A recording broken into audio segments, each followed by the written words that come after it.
Really digging deep here in lane 1.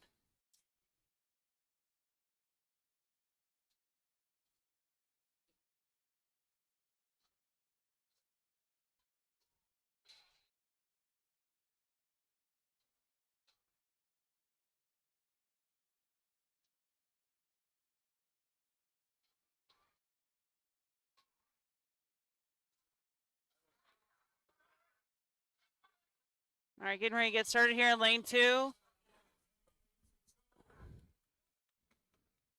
Looks like we got Ellen going over there on lane 2. These athletes are doing a car deadlift this morning, using a couple of ATVs to really, it's really showy in my opinion, kind of fun. This deadlift's a little bit different than your traditional deadlifts because you have a more neutral grip on the deadlift handles. You also have to use, it's more of like a squat, leg press sort of situation versus a actual deadlift with a barbell. It almost pulls you back when you're at the top too, so it's a really technical piece. There's a lot of slack you have to pull. Struggling really hard here in that first one. Where your feet are positioned is really important with this car deadlift as well.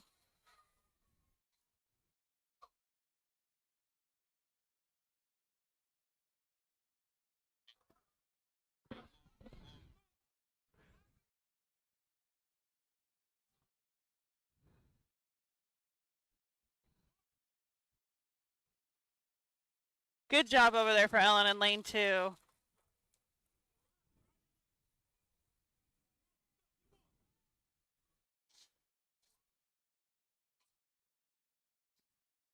Trying to get some composure here in lane 1. Really trying hard over here in lane 1. So these athletes do have 60 seconds to attempt the lift. It's not like a one and done sort of thing. They do have a whole 60 seconds to try and get 1 rep in there. Otherwise, the athletes do get a 0 for this event. Strongman's a little bit different than powerlifting per se, where you have a lot more, it's more of a scoring system. You can be strategic. Athletes are in this order based on how they were registered, and so there's a set order for this first event, and then the order after this event is determined on how they place in this event and then for their future events. So you really want to like kind of come out swinging with this first event and take first, so that way you can go last on the other events, and it gives you a little bit of an advantage, so that way you may potentially save some energy. Nice and strong first lift there on the left. So these athletes do have to wait for a down command at the top, and they do have to wait for a lift command at the bottom.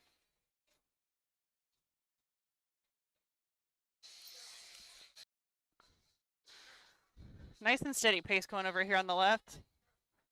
And so what the judge on the front lane here is looking for is that the deadlift is completely locked out. Your knees are locked, your hips are straight.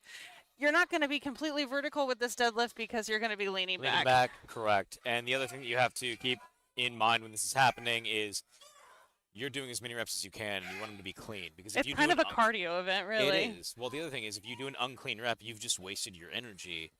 So you want everything to be as picture perfect as you can manage. Oh, Brian. Within the rules. I was going to say, picture perfect and strongman doesn't usually go hand in hand, though. While you're right, they need to be picture perfect within the rules. Because if you're too soft on your lockout, and again, if that happens 2 or 3 times in a row, you've wasted 2 to 3 reps of energy. So if you guys watch over in lane 2, how it's she's kind of like shifting backwards. This deadlift is very different, and it's hard to practice if you don't have this implement to practice with. Have you ever tried car deadlifting, Brian? I have once with no car. I have once with this actually, and I was only able to get a couple reps. I don't know that it was this specific one. It was definitely an older one, but so the one on the I was able to get a couple reps just trying it for fun. The one on the left is heavy. Very heavy. So there are actually machines in a lot of gyms that can simulate a car deadlift if people are looking to practice. So obviously you can try this, but there are also leverage deadlifts where, again, they're also on a pivot point. While it's not a one-to-one where the weight would be at, it's a way for athletes that if you don't have access to strongman implements, you can start training and doing your best to work that movement pattern in. And if you're not super experienced too, the implements are already set up, so you can at least get a feel for things in the beginning. I know for a long time at the gym up north at Strong Barbell Club, we just had one set up outside, and people would just throw a bunch of kegs on it and load it up and see how it was going. Kegs and kegs and legs. And kegs and legs. And we actually put people on top of it too from time to time. I remember when we first got the kegs and JP popped the top. This was at the very, very, very first location. All right, getting another one on lane 2, up and ready to go. And if you're curious about the standings for the day, they will be updating Iron Podium, so you can follow along when that gets activated for the athletes. Yeah, the Stateline Strongest event is actually at the very top, so it's pretty easy to find the Iron Podium link. And it directs you right out to the scoreboard. So, Correct. she's got a nice, pretty, sparkly pink belt going on over here in that lane. It's a great looking belt.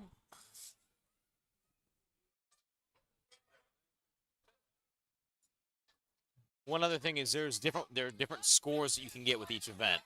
If you get no lift, I believe it's a 0. Yeah, if you don't get any, then the score would be 0. And then the score is appropriated based on essentially how many reps you got completed within the minute time frame. So Now, really an AMRAP within a minute is Yeah. truly what it is. My one question that I have no idea on, Christy, you have a lot more depth in this knowledge than I do because you've helped Tyler study for it. I actually and trained you've for a also- strongman competition in 2020 though, and it got canceled. So again, you have a lot more, like your depth of knowledge is really there. So, you know, it's important to get 1 rep, but let's say that 2 people get the exact same amount of reps.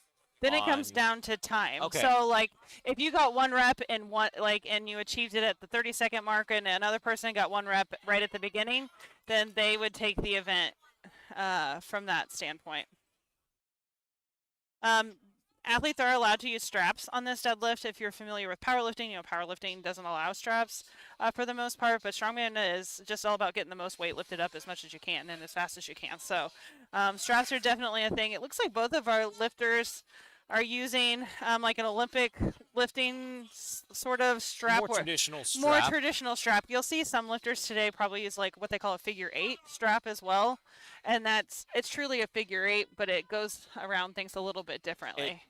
To me, I have never been fully comfortable with the figure 8 strap just because it makes the implement feel so much larger in my hand. I don't like how it feels. Yeah, and I really think there are different sizes of figure 8 straps, but I think it's hard to really get the right size. Your like wrists have to be just the right thing. Yeah. The other thing that is out there for a strap that I don't know if is allowed in competition right now are the they're basically a lifting pad, why can't I think of what they're, VersaGrip. Oh yeah. VersaGrip style. While I actually really enjoy that as a casual lifter, Could you imagine using those for this though? I think you could. Working hard here. Oh yeah. So Maya's got given her some good direction on some cues on like how to lift this. You really have to push back into your heels. It's really tricky. If you've never done car deadlift before, I can't explain how weird it feels and strange and unnatural it feels. But let's be honest, most strongman doesn't feel natural to begin with anyway. So Yeah, no, not really. Is it the most? it quite literally is no pain, no gain. Like I don't know how to best describe that. If you're not in pain, you're not training. Sure.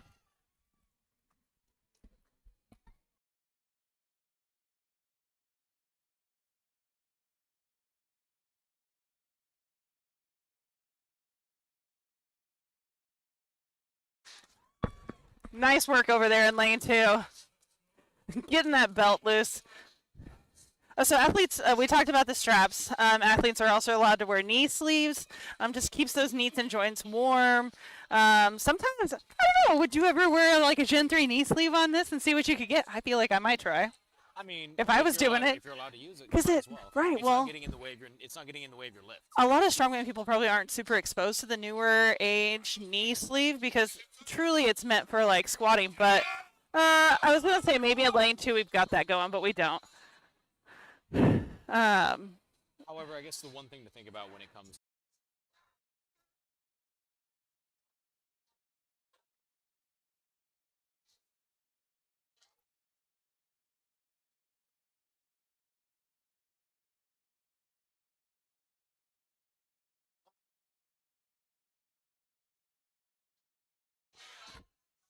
All right, we've got the no shoe crew here in lane 1 over here. We've got some sort of flat shoe on the right. Worked hard over there in lane 2. All right, we're going to really drive through the floor here. Push back.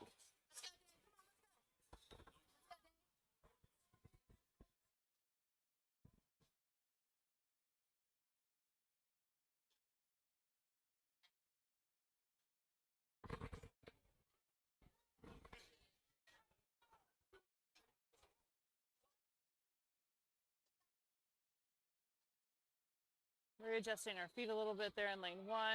We've got Jenna going on in lane 2. She's also part of the SOC crew. I talked to Jenna earlier today. This is her first meet in a long time, a couple years. Jenna she used to compete all the time. Jenna's very competitive and very fun to watch. So.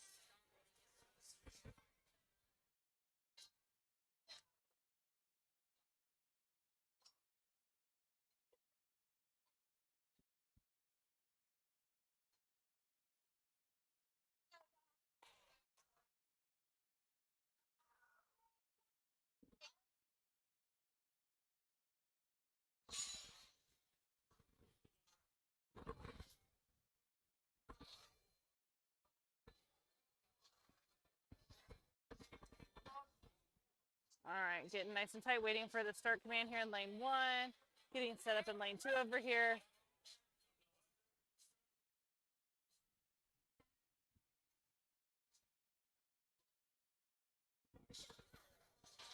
Getting all the reps in over here. It does look like there's a little bit more slack to pull out of lane 2's car deadlift jack implement over lane 1's. I feel like car deadlift is similar to like sumo. Like if you can break the floor, then you're probably pretty good. It's a bit to me like if you're able to break the floor, you can start using that momentum. 100%. Like it's if you a little. get one, it's easier to get two. But if you Right. can't break the floor one I time, will. Yeah. I know that sounds very obvious. Like if you can't break the floor one time, you're not going to get it. But you're more likely It's to kind get of demoralizing, more. really. Yeah. But that's where like your foot placement really is super important. And trying to figure out where your feet go in comparison to the handles. What is interesting with that lane 2 implement is that there's actually the crossbar is a lot closer to the handles than I think I've traditionally seen before. That's one of the things with strongman though is that sometimes you don't get exposure to that specific implement until the day of. You can practice a lot and then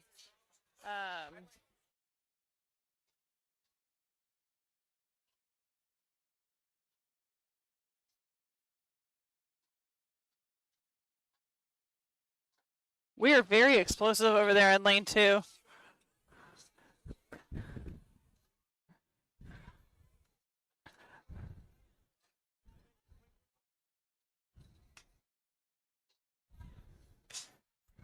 He's doing a really good job of describing what we're talking about when it comes to like how it pulls you backwards. You can really see how much he's leaning backwards.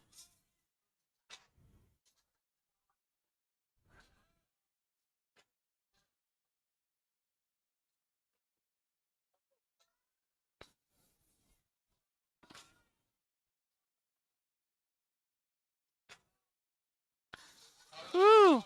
Nice work there in line 2.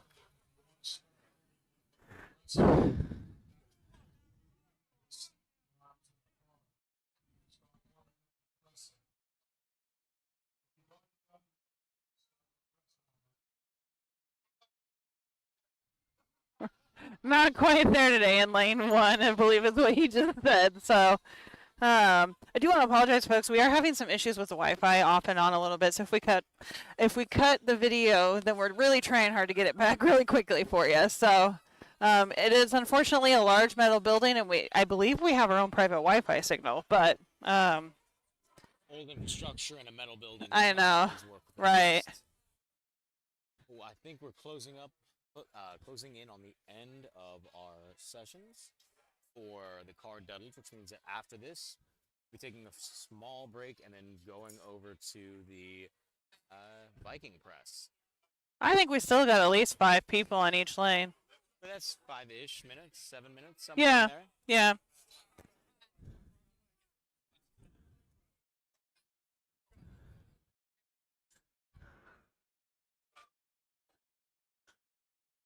And a big breath in on lane 1.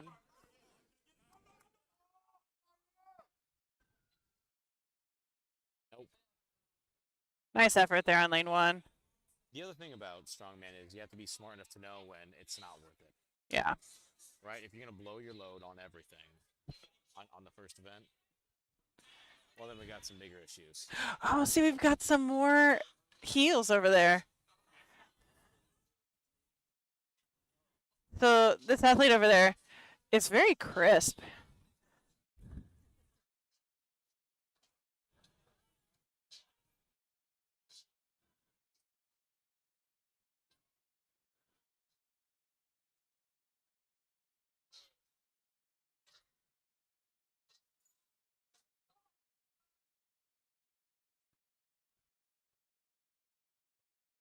And I think lane 1 is pretty close to done. Maybe 1 or 2 more athletes left. I got some people waiting. I wonder if they're just waiting out the rest of the previous athlete's minute. I believe that's quite possible.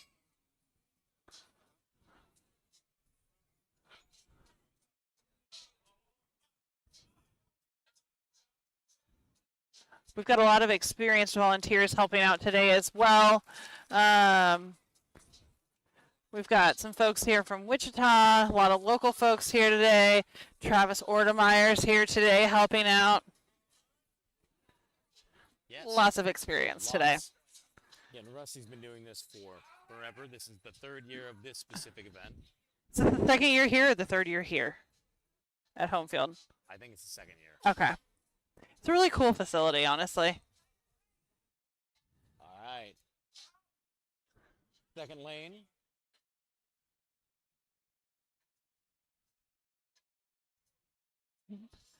Nice and repetitive, smooth motions over there in lane 2. All right, starting in lane 3 right now. Or sorry, lane 1. Man, Brian's making up imaginary lanes over here today. You can't see the 3rd deadlift platform because it doesn't exist. Brian's getting ready to attempt it. I don't know if emotionally I'm committed to that.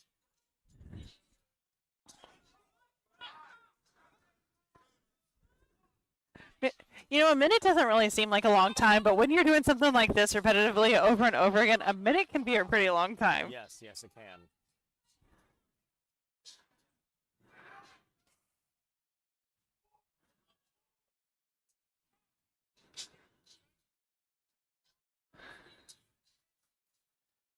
There we go. Got the first lift on number 1.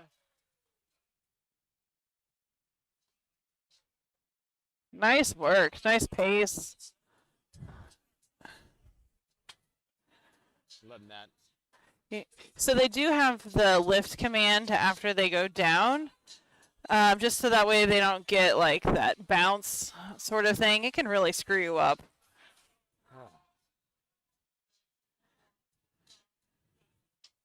Talk about crisp deadlift. I know. Platform 2s are showing crispest of deadlift. I feel like he's just doing like I don't know, his proportions are really nice for this, like how his body is built. He's actually moving more less range than what I even might. I know, it's really interesting. He has really long legs, but he also has really long arms. He's got what we call in the industry half pocket hands. That means is you got some people who. I was gonna say at first I thought he was just doing it with his bare hands too, because you get like his straps are. I don't know, they just look like bracelets to me. So. Very minimal straps. I've got a figure 8 strap here on the lane 1.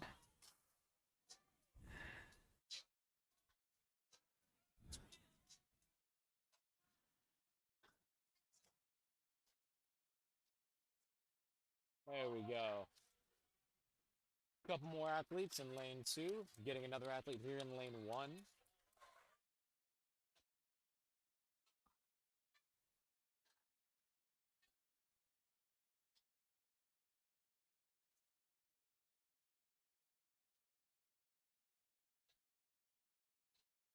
Yeah, there's nothing funnier than watching the shocks of the ATV at the top. Yeah. Like how fast can you lift it? Right.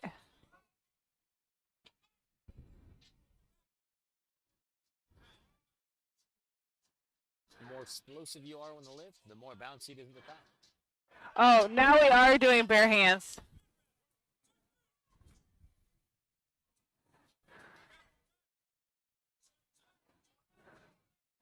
Sometimes you strap in and you start to lose a little bit of consciousness as well. Yes.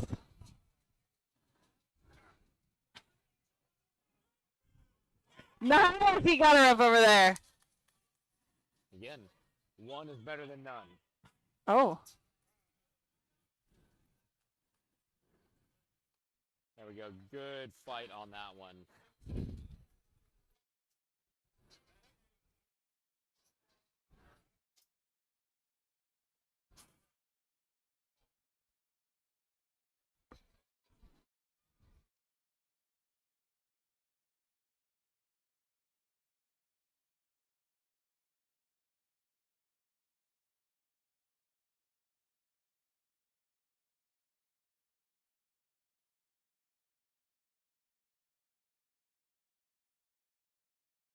All right, lane 2 is done, and they're about to open that up. Or maybe readjust it. I think they're just readjusting a little bit here.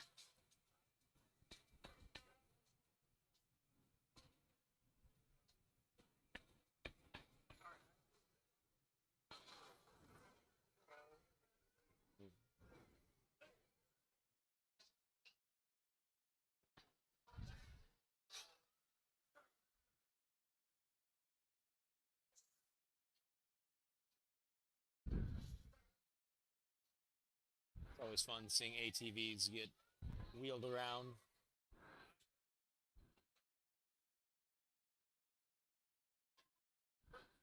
I think it's just fun having anything like this inside. Yeah.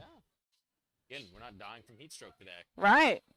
There's no wind blowing in my face. No sunscreen to reapply. Hey, wait a minute. You're supposed to apply sunscreen outside? I know, right? We were really going over here in lane 1. Nice and repetitive motions.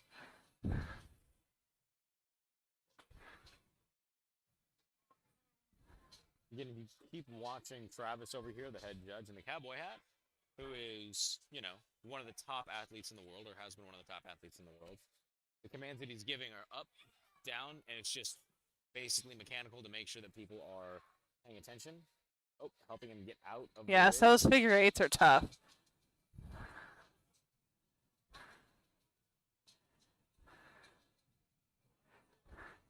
And those figure eights, you're really just stuck.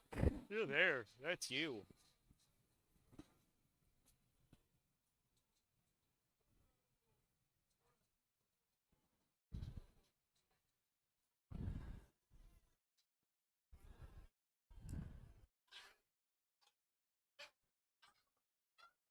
Oh, did a little side shuffle there.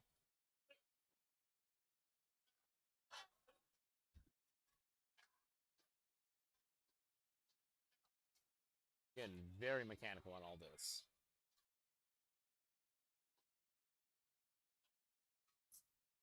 Letting his breath out of the bottom and rebracing. Great strategy. Helps prevent you from getting way too lightheaded. A minute is such a long time, though. Very long time.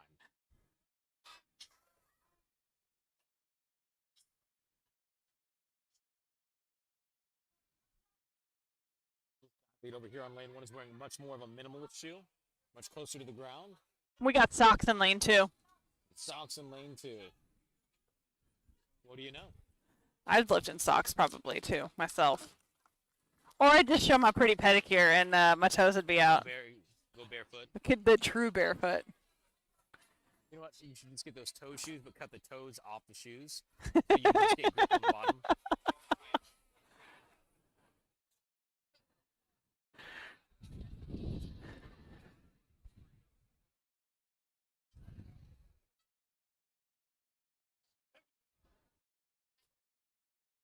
All right, we're moving up to Heavyweight over here on lane 1.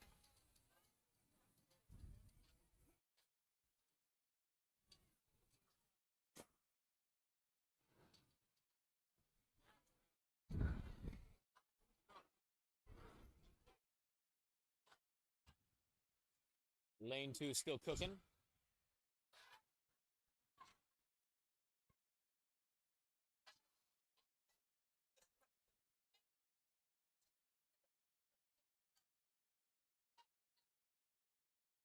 Wow, lane 2 is really cooking.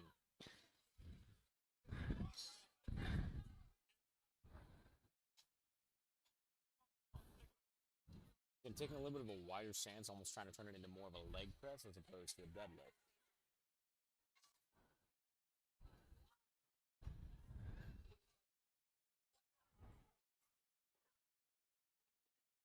We do, just a reminder, the lifters do have a whole minute to complete this lift. So in lane 1, he's just taking some time to recover from those first couple attempts. Maybe come back and get another attempt or so here. Hopefully get on the board. Again, even if you only get one, it's better to be on the board for something. There you go. Come on, drive up.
Really digging deep over there in lane 2. All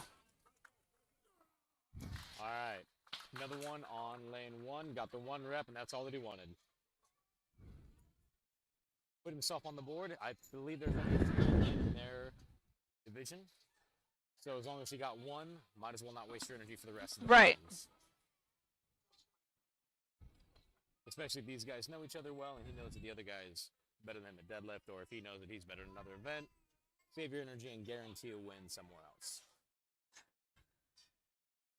Well, I think sometimes you just know what you're strong at, what you're not strong at, too, personally and individually. And so, especially as athletes age gracefully, you have to be a little bit more thoughtful with your energy throughout the day.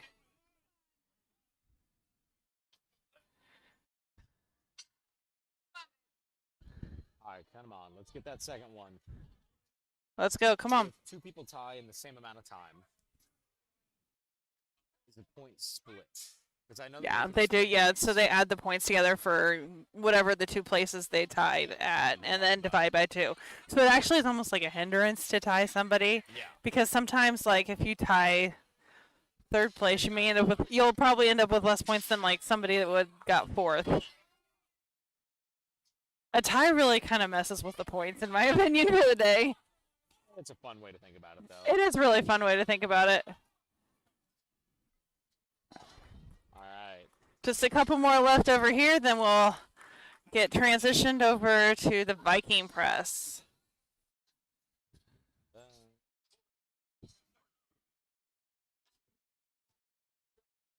Done here in lane 1.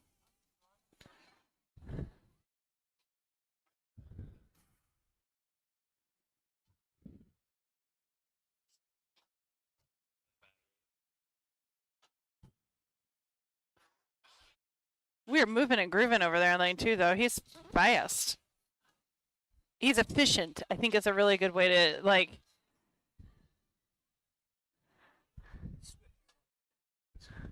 Swift, efficient. Swift. Like T-Swift? No, not that Swift.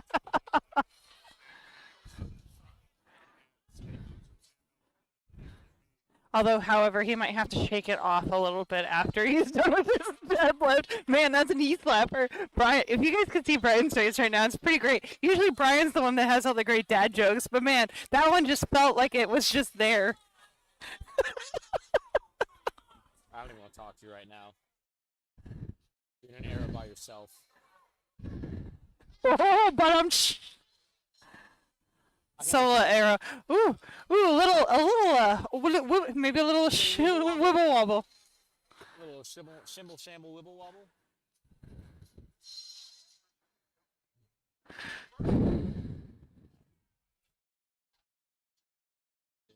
A few more athletes left on number 2. Lane 1 is done. I believe they're loading up a few sandbags on there to make it easier. Then they'll be moving it over to where the frames were.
Yeah.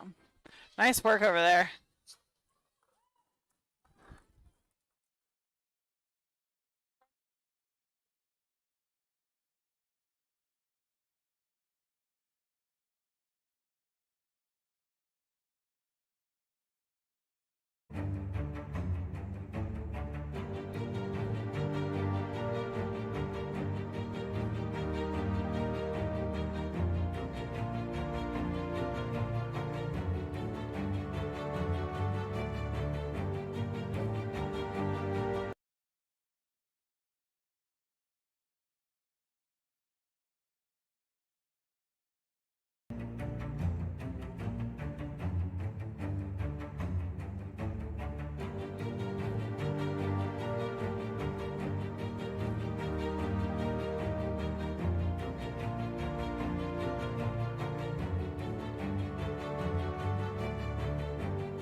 All right, a little change of scenery over here now. We've got Viking press going on. We've got 2 lanes over on the left side of your screen. I believe we're going to have the, did he say the middleweight or the lightweight men? Middleweight. Yeah, middleweight on the left, and we're going to start with the ladies over there on the far right. Their implement is blue over there that you can see on the right side of your screen. In the middle of your screen right now is where you're going to see the tug of war challenge later today.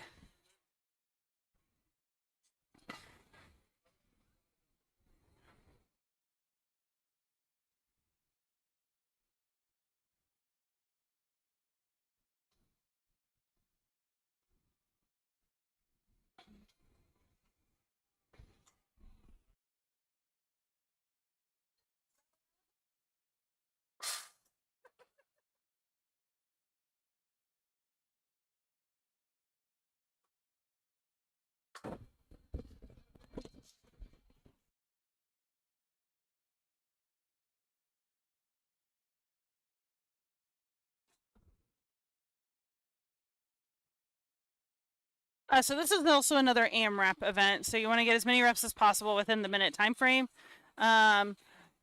This one's a little different in that it is a lift event and it's not a deadlift. And you're not allowed to jerk this at the top either. It's truly a push press or a strict press motion.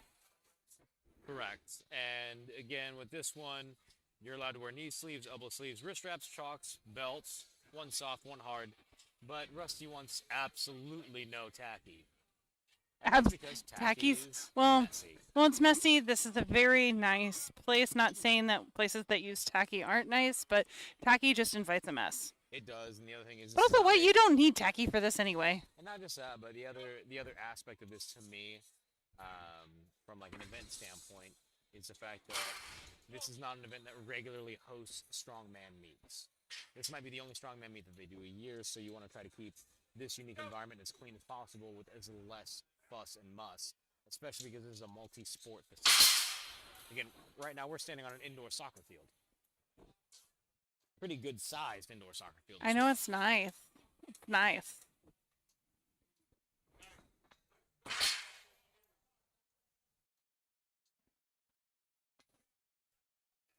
Breaking into those salts, salts right now. Yep.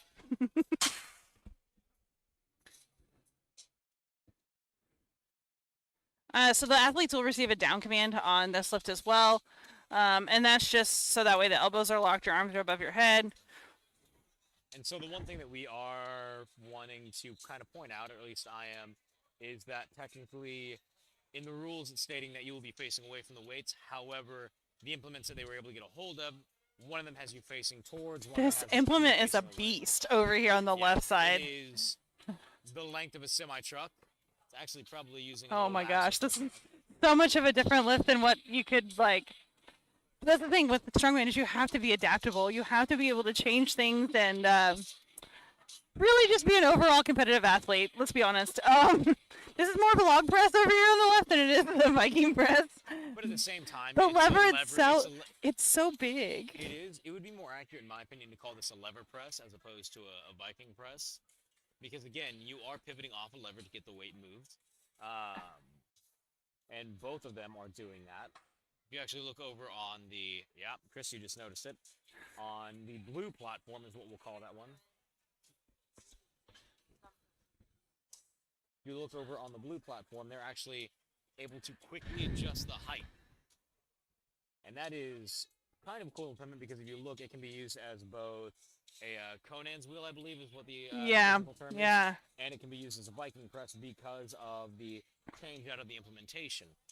And if you look on the back end where the weight's attached to the pivot point, it's actually a trailer hitch. That's funny. It's awesome. Again, it just needs to spin in a perfect circle. Yep. Smelling Salts is one of our sponsors. We've got bottles at both of the locations. Take a hit of that and let's bring out the beast. Come on, let's go. All right, getting set over here in lane 1.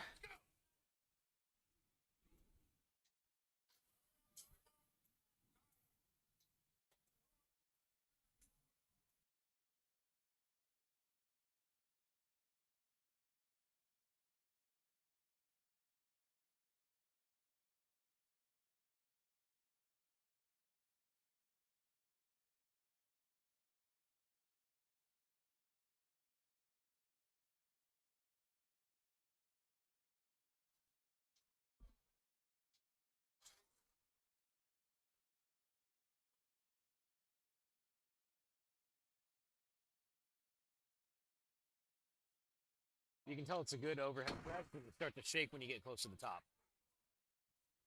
Ask me how I know. It's not a power lift, so I'm good at it. Really driving through that front. Woo!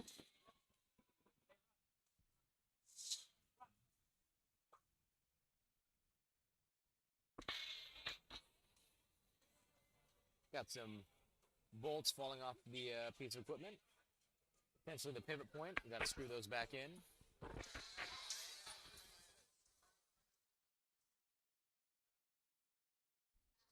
Small pause here on this first platform, and they are adjusting everything on platform number 2 to make it right. Oh.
Getting the implements all set up here.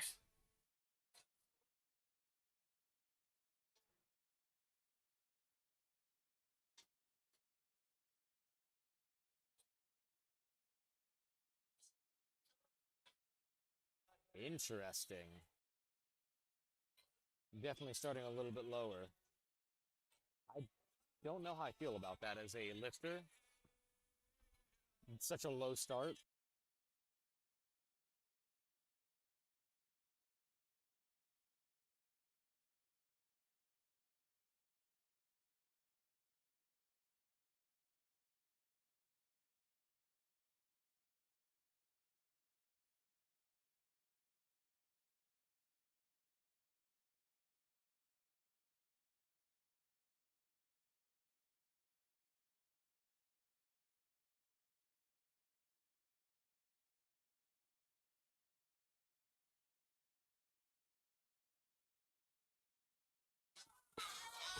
Getting reset over there on.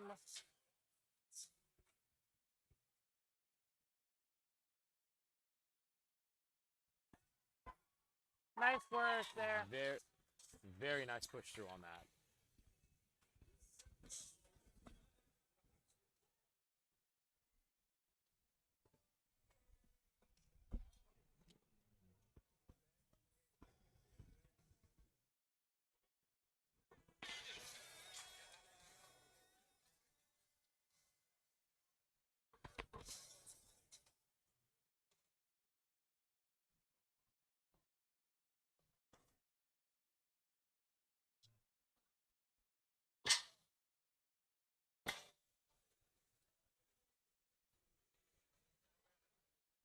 The only thing that I will say is it does seem like a larger inconvenience to try to get things adjusted per athlete, Yeah. as opposed to just having a set height or like two to three set heights. I wonder if this is a situation where, again, I'm not familiar with definite strongman rules, but could you adjust it by implementation height usage since the weight's not changing? That's a question for the leader of the strongman. It probably depends on. Probably depends on placement as opposed to anything else. Like most things in strongman, it depends on placement.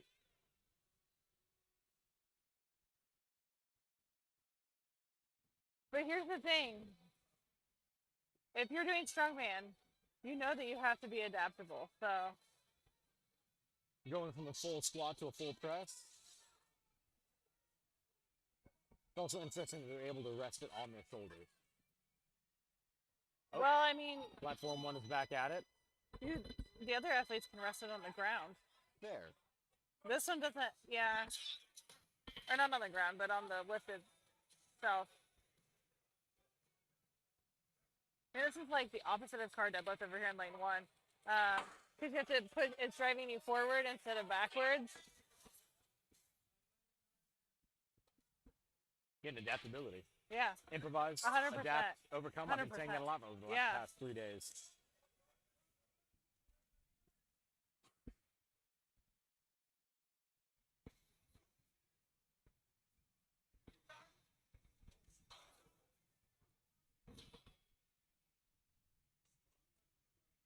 Taking a minute to catch our breath over here in lane 1.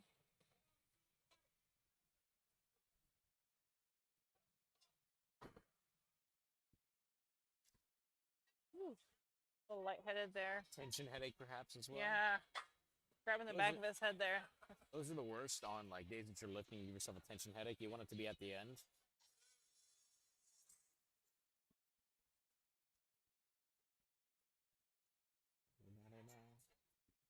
No.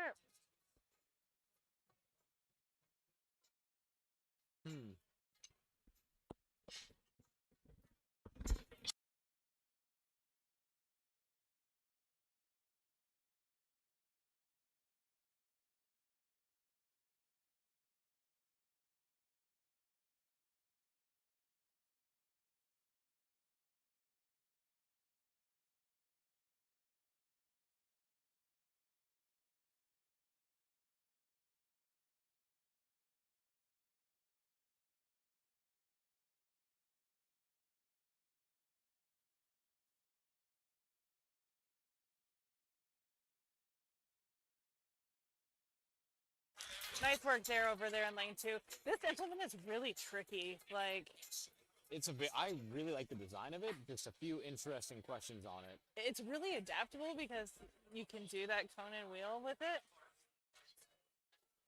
You can do all that stuff, and at the same time, your safety measure of catch also adds a bit of a swing, which makes Yeah. it sometimes more difficult.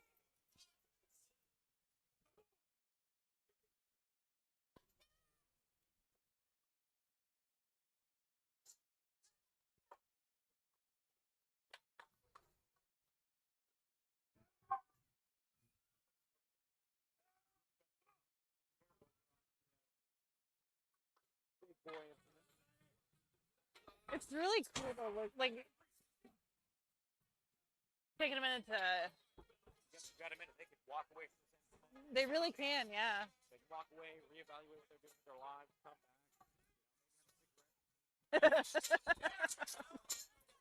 It's not the 90s, Brian, or the 80s. I mean, don't let your dreams be dreams, Christy. Nice work there on lane 1.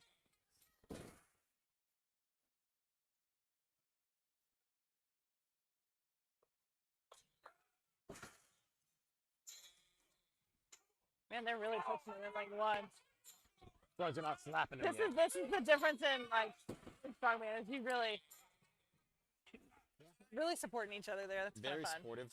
Again, in powerlifting, what we're used to. Powerlifting's supportive too, but you're not like in their face. Yeah. You have to be a small distance away. All right, let's go over there in lane 1. Lane 2.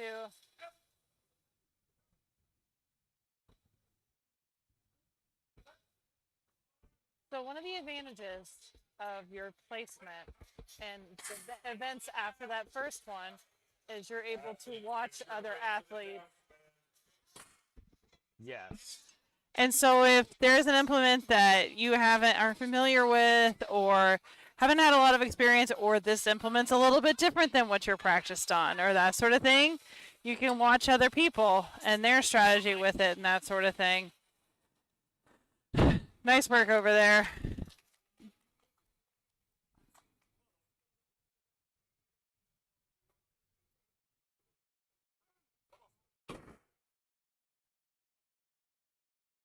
I don't think I'd be able to do this because I'm not tall enough. That's almost at my eyeball level. It's adjustable over here, I'd try it. I'd try 1 rep. but I noticed they don't have to add a whole lot of weight. There's That looks, 40 pounds on each side of that thing.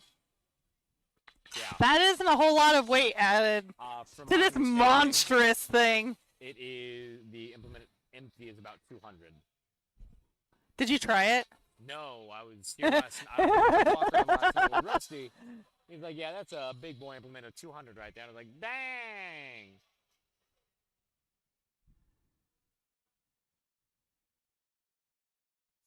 I think one of my favorite strongman events, as we're in the middle of things here, waiting on the thing to adjust,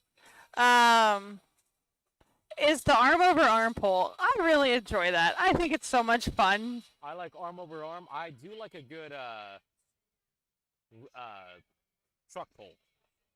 A truck pull is also a lot of fun. Now the real question is, should they have somebody sitting in there just holding the brake and then just release it randomly? Would that be mean? Maybe. Would I laugh? Also yes. Oh, there we go, adjusting the height on the implement.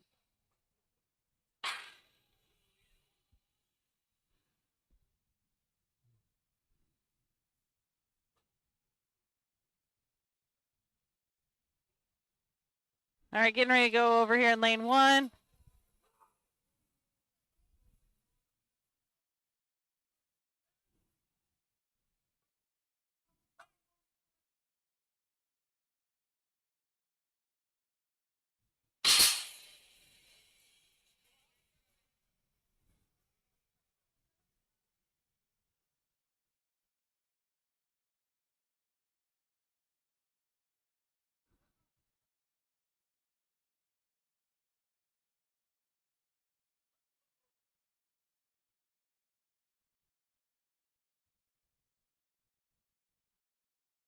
All novice men, come see me right here. All novice men.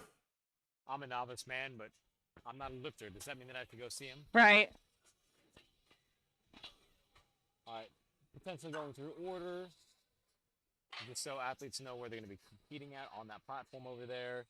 Then we have the women and novice and light and middleweight men on that Viking press, I believe, and it's all heavyweight and open over here.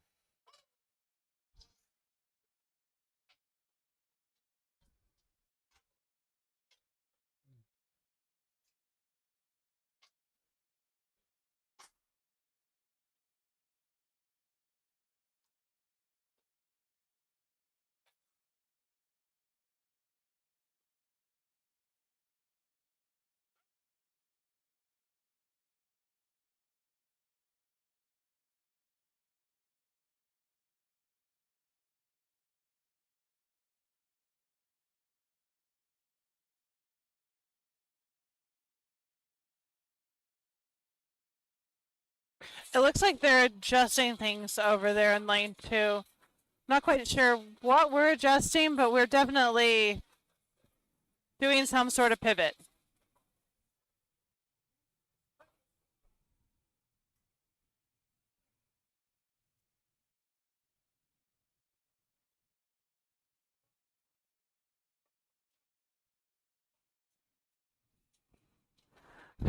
Nice press over there in lane 1.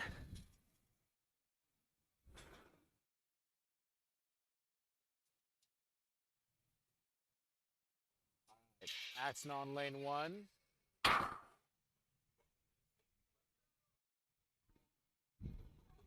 Some recovery breathing over there.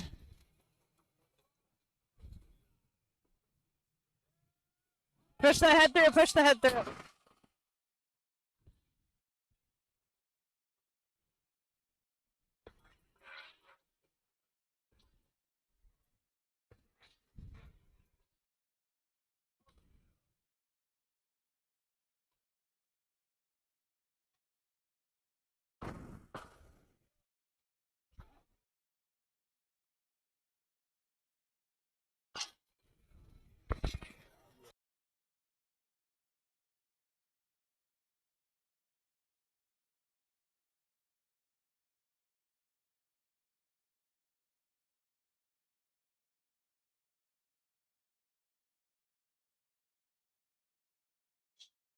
Nurse Christie activated.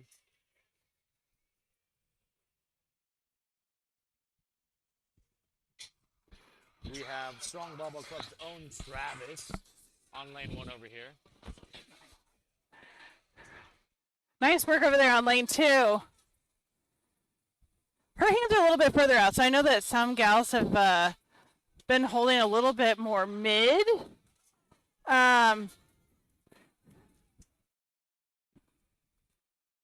Nice work over there. Got a few good reps on that one over in lane 2.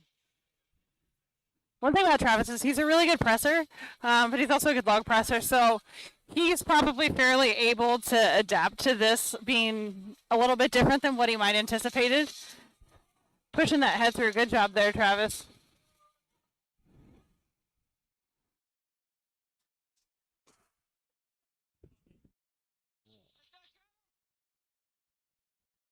He's activating mustache mode.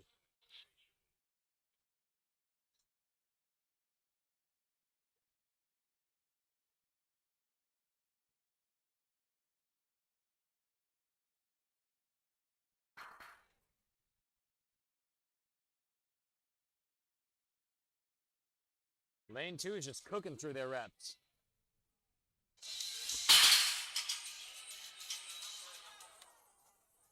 A little bit of a trip up there, but still rocking it out. Again, taking that much wider press for a slightly smaller person. Right.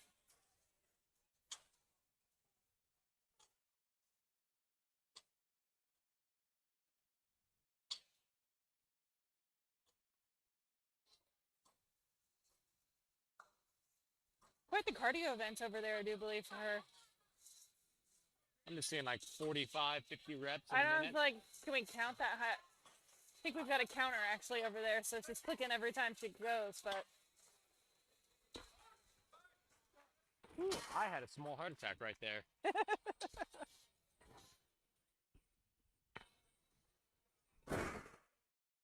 Ooh, close. That one got a little feisty on. There we go. Nice work there. Guys, wait for your down command. You'll lose a rep. That's losing energy. Push that head through. Good lockout on that one.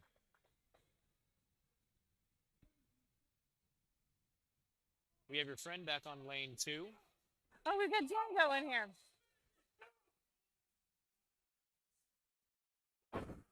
So Jenna's like, one of the most amazing events I think I've ever seen her do is the circus dumbbell. She did a little bit of a different like technique than other people did.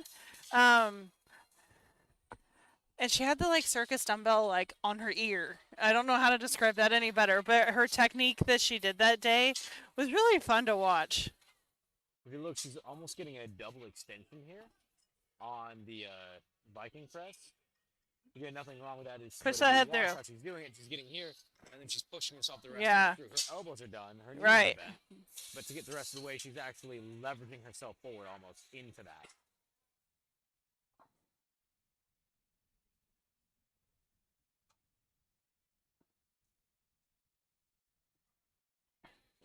Calling it there.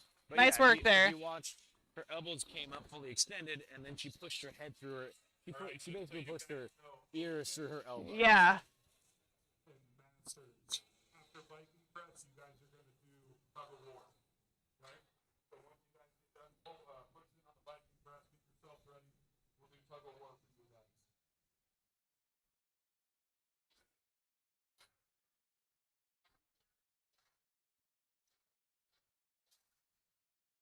Also, in between, don't forget to go see Christina.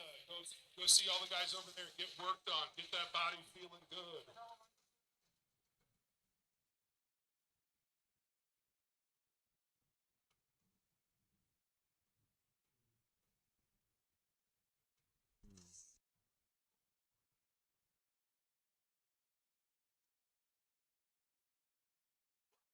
Okay, novice men's lightweight. We're gonna make Moving and grooving over there in lane 2, doing a great job. Novice fence lightweight back over here. Sorry. Novice fence heavyweight, you'll stay over here. Novice fence heavyweight stays over here. Novice fence lightweight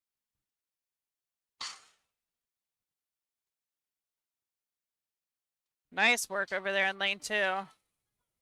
Really staying consistent.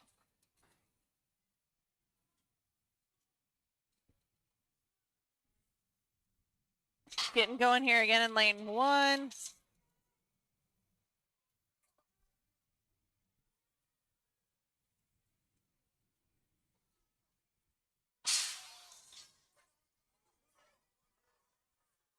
Really pushing over there in lane 2. Let's go. Come on. Not quite there on that one. Same with platform 1. Calling it good after, I believe, 4 to 5 reps.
Oh, those are fun shoes over there in lane 2. Going a little faster. She's got to wait on the down command. She wanted to just keep going.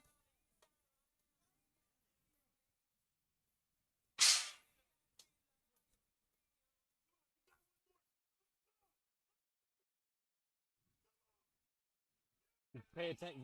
Come on, all the way through there. Over on the women's platform right now, but getting a very quick down command. After Yes. the lockout. Yes.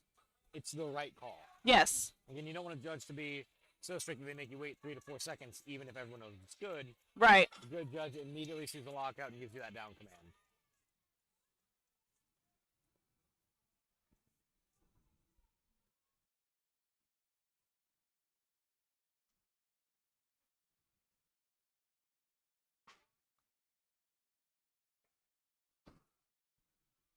All right, what you guys will see over here in lane 1 is our host of the day, Rusty. He's rooting on those lifters today. He really brings the hype, honestly. He does. I'm afraid he'd hit me if I missed a lift. But he's a very nice guy. Yes. He's got a lot of energy, great beard. A lot of passion for the sport. He loves strongman, and he wants it to keep getting better. One of his first strongman meets was actually, it was a local meet here in town. But my husband tells the story because Rusty hadn't done a strongman show yet, and he didn't know how to do the log press. And so Tyler was like, I'm not that great, but I'll show you how to do it.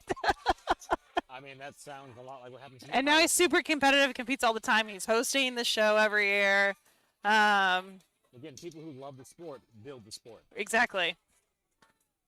A lot of the volunteers today have been are competitors themselves. All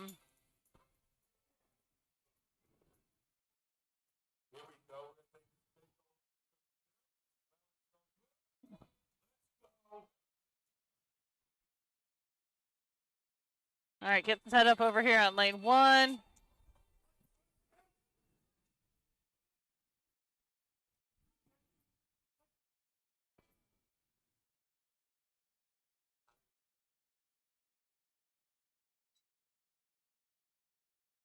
Nice rep over there on lane 1.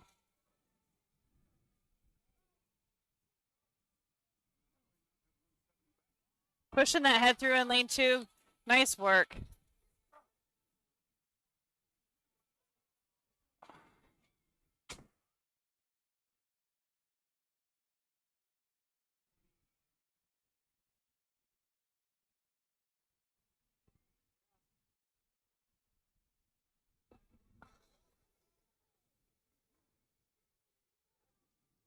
Nice work over there on lane 2. Taking a couple seconds break here on platform, lane, event, implement 1. Implement 1. I think we'll go with implement Yeah. 1.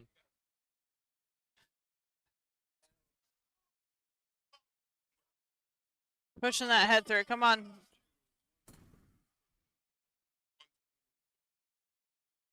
This thing is really a beast over here. I just can't get over how big this implement is. I mean, I think it's just the equivalent of almost a 300-pound press. It's huge. It's really fun looking, though. Like, I It kind of want to looks- go over and try it. Yeah, I mean, that's what a good strongman implement makes you want to try it. It just looks like fun, right? Somebody else borrow them and never bring them back.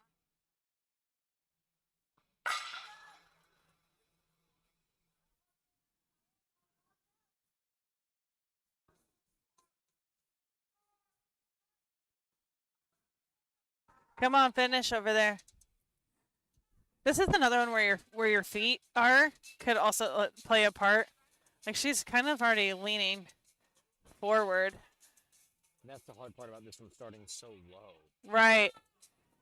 I'm actually But she did adjust her feet just now. But then as she's like pressing, she's almost jumping a little bit and her feet are moving back. I think her body is trying to keep aligned when really your feet wanna be probably a little bit forward. yeah. Yeah. I'm getting to give you a little bit better angle on that leverage. Yeah. So where the lane 1, you're driving, as you drive your head forward, you're leaning forward. And on lane 2, as you drive, you're leaning back. So you really can't use the push through, like your head push through cue No. at all with this one. It's tough. Again. Ooh, we got some highlighter yellow shoes over here in lane 1.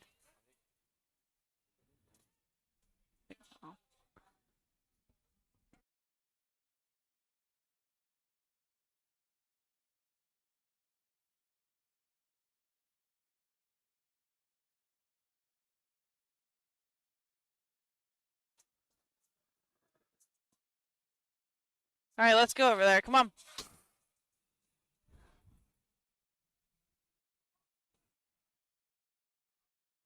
Nice work. Nice drive. She was actually able to use that head through sort of motion based on where her body's at in the implement itself. Push that head through. Oh my gosh. Really getting underneath that. Nice drive over there on lane 1. That was good.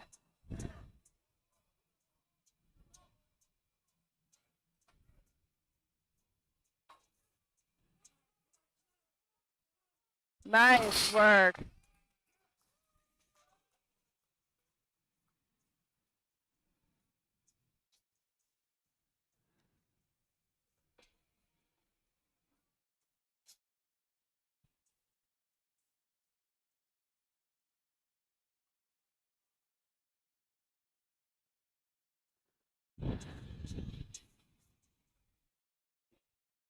All right, Ellen up on implement number 2. I love Ellen's hair. Bubble braids. Bubble braids with some pink put in there. Ellen actually. Man, look at Ellen go. Ellen actually has a pretty good advantage in this one. She's tall. She's tall, which means that your leverage point, your pivot point, is a little. Oh, interesting, especially with this implement. Yeah. Height normally would be a detractor because you have to move more distance.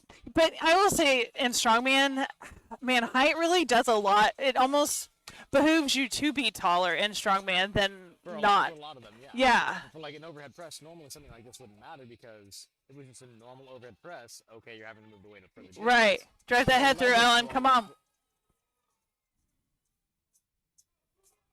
I would Nice be work. Intrigued to see. I would be intrigued to see what the actual steel weight at the top is for her compared to somebody else.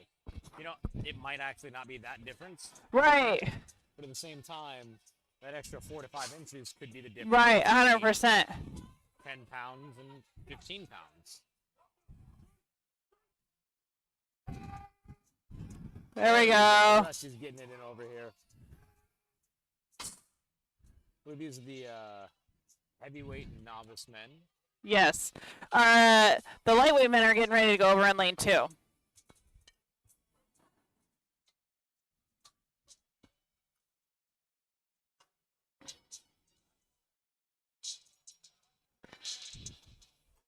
We've got Fit, Muscle, and Joint Clinic here today. Watching them over in the corner. They're working hard on. We've got we're powerlifting.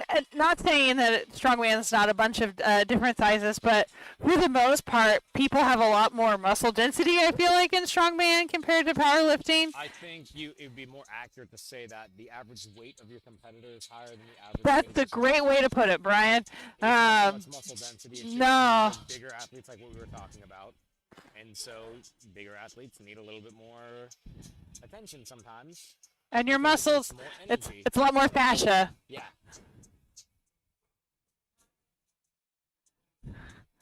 Like, it's kind of hard to tell, but over on the left side of the screen, I mean, some of these guys could be football players. They're big.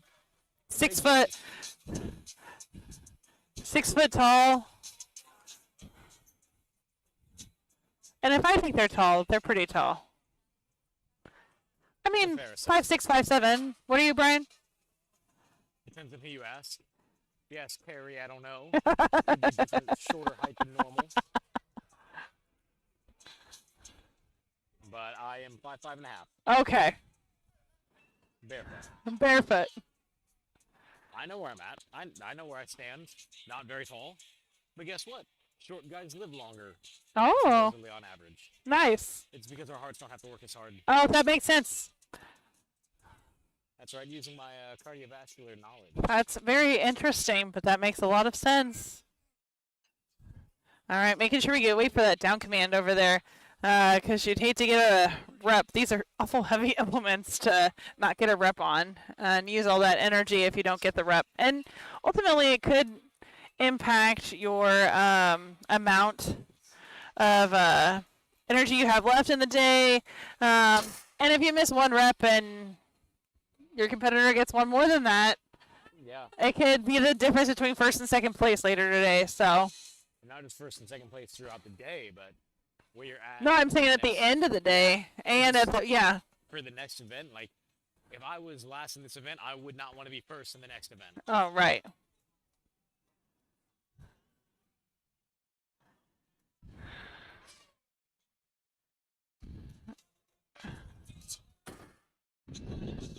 Getting them delts destroyed.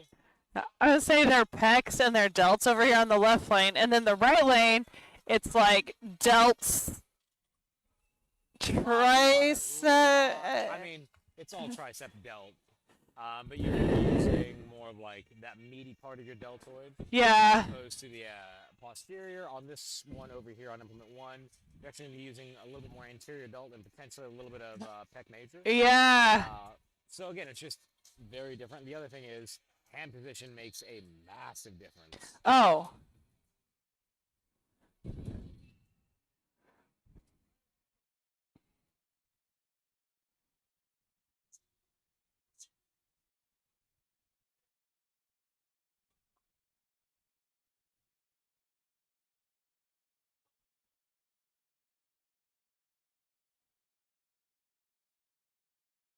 The other thing about strongman meet is they have a little bit better music than a lot of powerlifting meets. Why do you say that, Brian?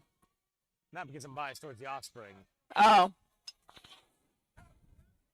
But I also don't listen to a lot of modern hip-hop.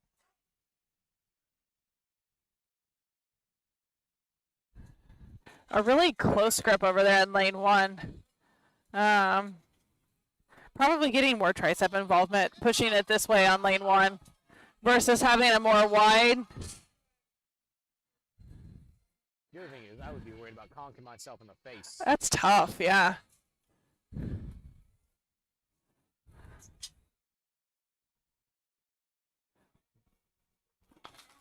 Nice work over there in lane 2.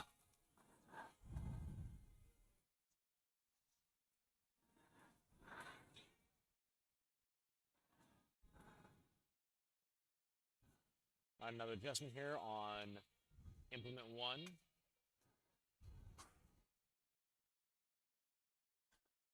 Oh, took the hat off. Didn't want to hit that bill. Although it kind of is like a safety measure, because if you do tip that bill, then you know you're a little close to your face. I guess he's got a beard, so if he feels the beard going. Feel the beard, I'd be a lot more concerned.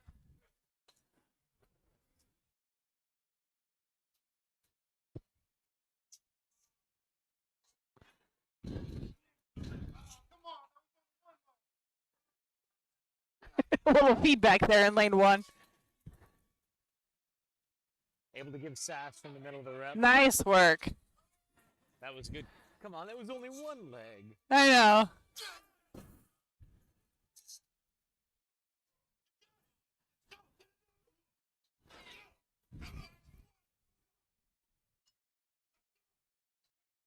Nice press through there.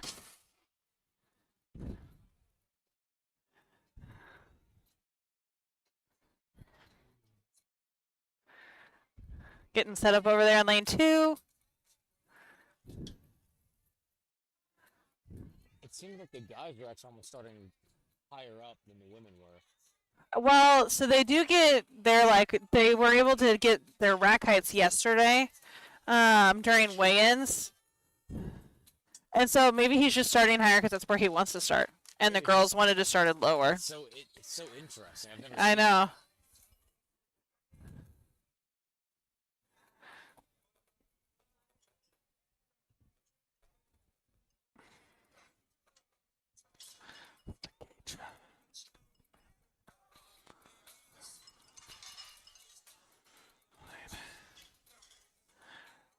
Again, ladies, you guys are going to start on the sandbag load. Make sure you're ready. We'll give you guys a little bit of time once we finish with those. We're at 9 over there on lane 1. Moving on to the next events. Once we get done with the Viking press, we'll be moving on to the next events. If you guys couldn't hear Rusty. Staying nice and consistent there over there in lane 1.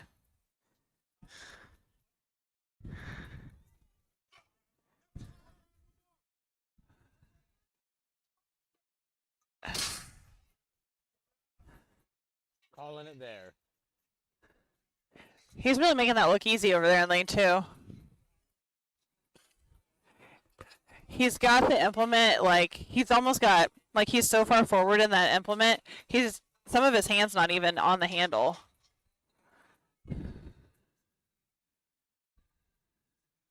Very minimal bounce, complete control all the way through. Very clean looking. One thing that you see lifters use on this event that they didn't necessarily in the other one, so he's got elbow sleeves on, but then our lifter in lane 1 also has wrist wraps. I did something I definitely would want on this, just to give my wrists a little bit of extra support. My wrists are really mobile, so I would want to make sure that I can stack them really nicely. Not that one, though. I have one hypermobile wrist and one slightly mobile wrist. Because I broke my left wrist when I was a small child. Oh.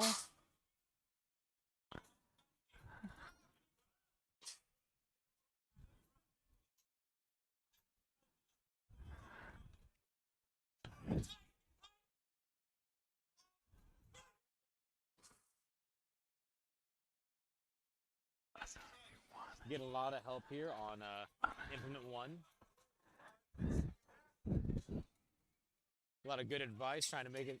The one thing that a lot of strongman competitors, especially at this level, they don't want to see anyone not get a rep.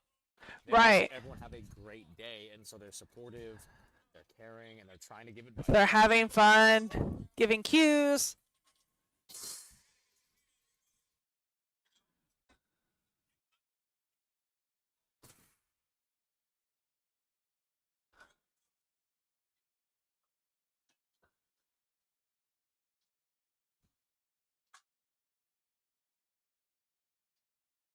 Yeah, I'm not the only one with an offspring bias. Rusty, are you saying Rusty has an offspring bias? Who's ever playing this right now probably does.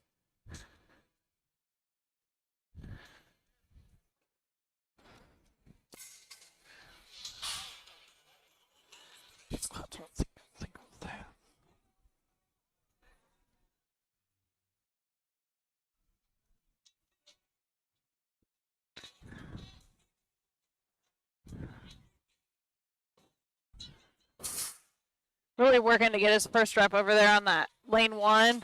Looks like we're packing up on lane 2.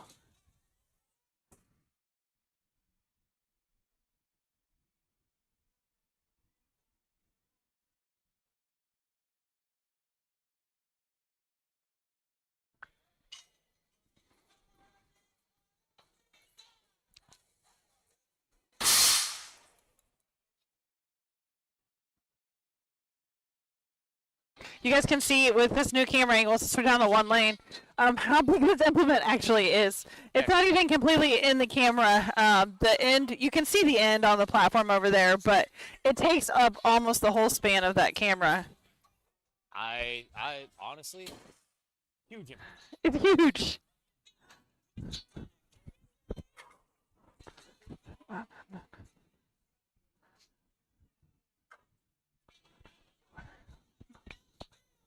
It's just a great, fun sport right here, trying to make sure that everyone feels welcomed and ready to go.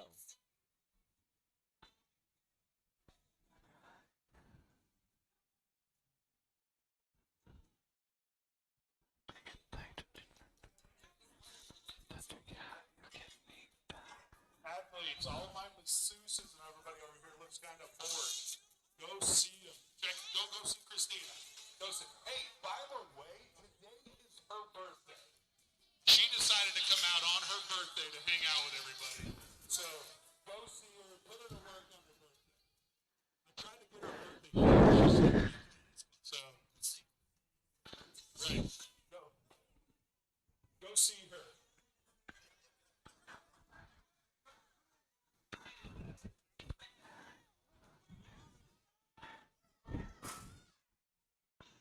Good looking left over here on implement 1.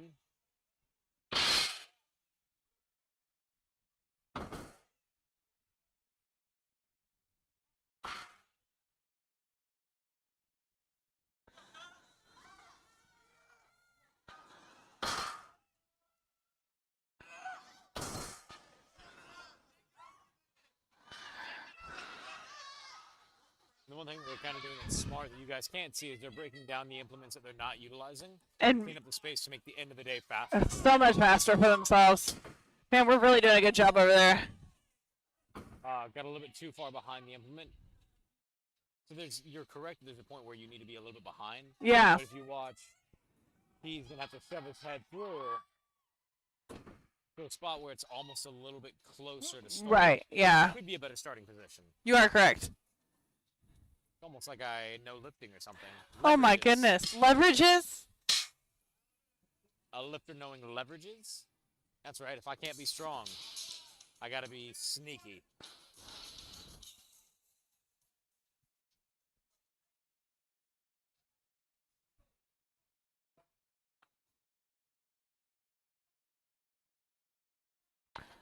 Nice work there, Bryce. For Bryce.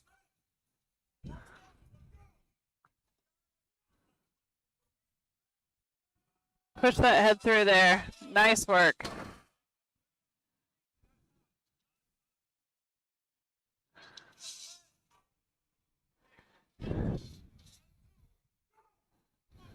Getting underneath his heels. Not quite. Again, this implement, you don't want to be too close to your head because there's a bar straight through the center. Right. And if you screw up, it will... Bryce has to be a little bit more fragile with this head too, so... it's really impressive watching this whole, like, implement move, honestly.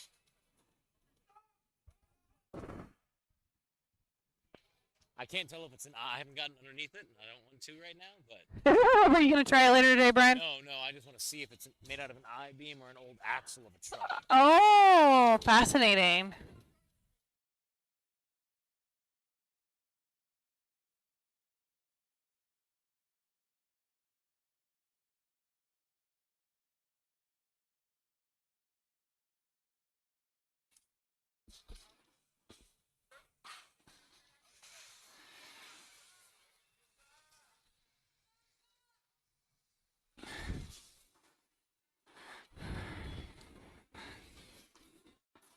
We got a nice set of mutton chops over here. Great way to start that. Nice damn technique, good. yeah. See, mutton chops equal pressing strength.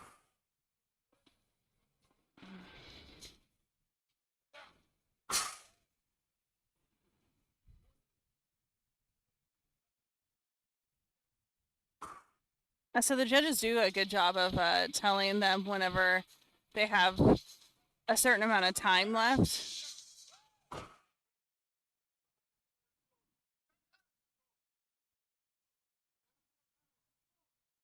All right. There we go. Nice work. Actually, all the ladies, come on over. We're going to get started on this sandbag load, arm over arm pull. So all ladies, come on over. Let's get this started.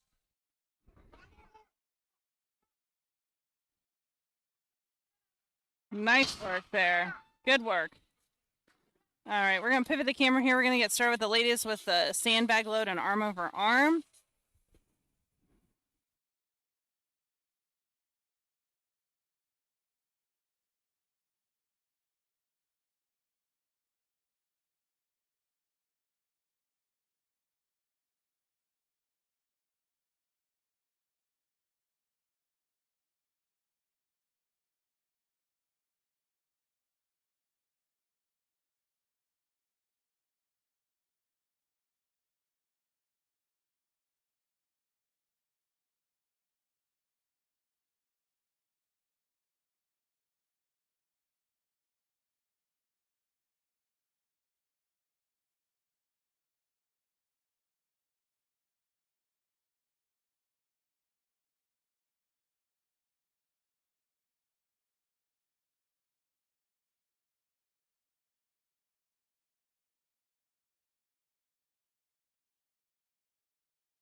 Nice drive.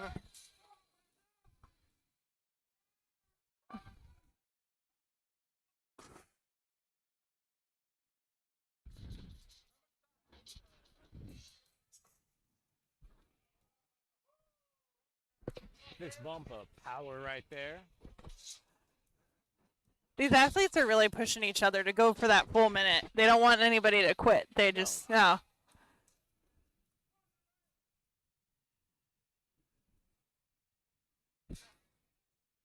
And again, sometimes part of the strategy is just getting one rep.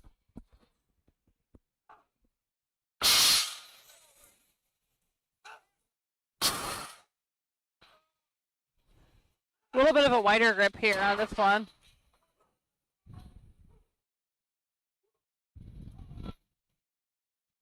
And I'll be doing overhead press later today by myself.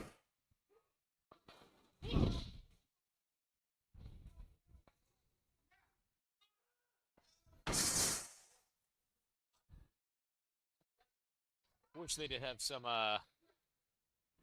glued a horse stall mat right there. Yeah. Call me a little biased. Just a little bit less of that clang would probably be nice.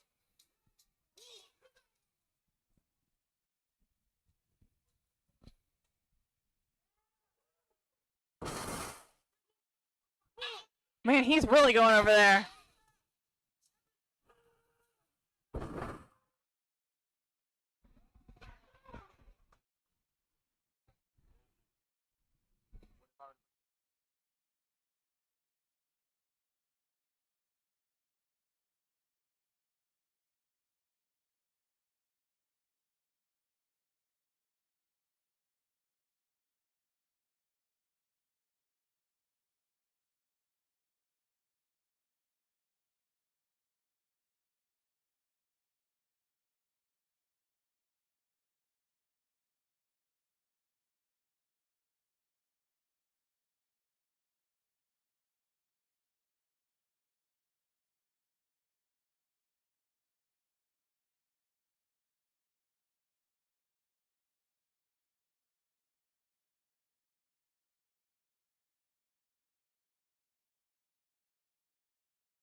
arm over arm. And then once that's done, the men who are on this implement will transition over to the tug of war. And man a pole. Ladies and gentlemen, my sister just told me a lot of you were asking to buy some of these shirts.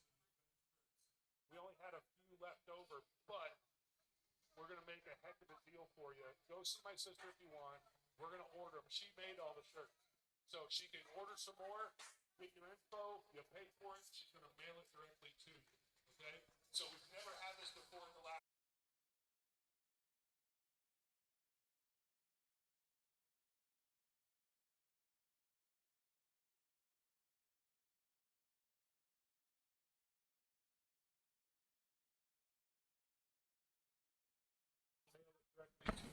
Apparently. Thank you guys. That means a lot that you want to support the competition. We've never had that Yeah. before. So go see Christy at the front desk. Yeah. Nice. Yep, getting those smelling salts, if you know what I'm saying. All the puns. All right, we've got a couple different socks here. We've got Pickle Rick. Are they pizza slices or are they like fire flames on the left leg?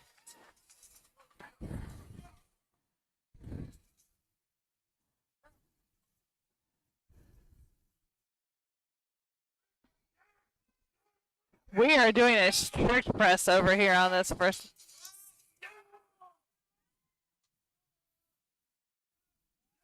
Push that head through. Man, this is impressive.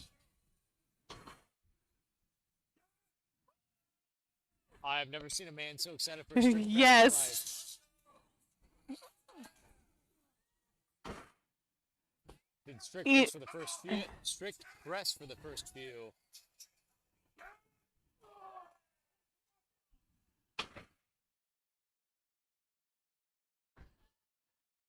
Oh, we're going over here on the arm over arm pole, getting started with the load. You guys can see on the right side of your screen, she's actually seated behind the sandbag on the right, pulling this ATV across on the back end over there with the rope. So this is a really good lower body. It's also a very grip heavy event. But it looks just so fun. But really making sure you can lean forward, grab as much rope as you can, and then just kind of drive and stand up, essentially. And using your upper body to push into that sandbag and really pull the ATV. Bowling back on that route. Nice work there. Now, I think it's when the front part of the bumper crosses the line. Oh, yeah, maybe.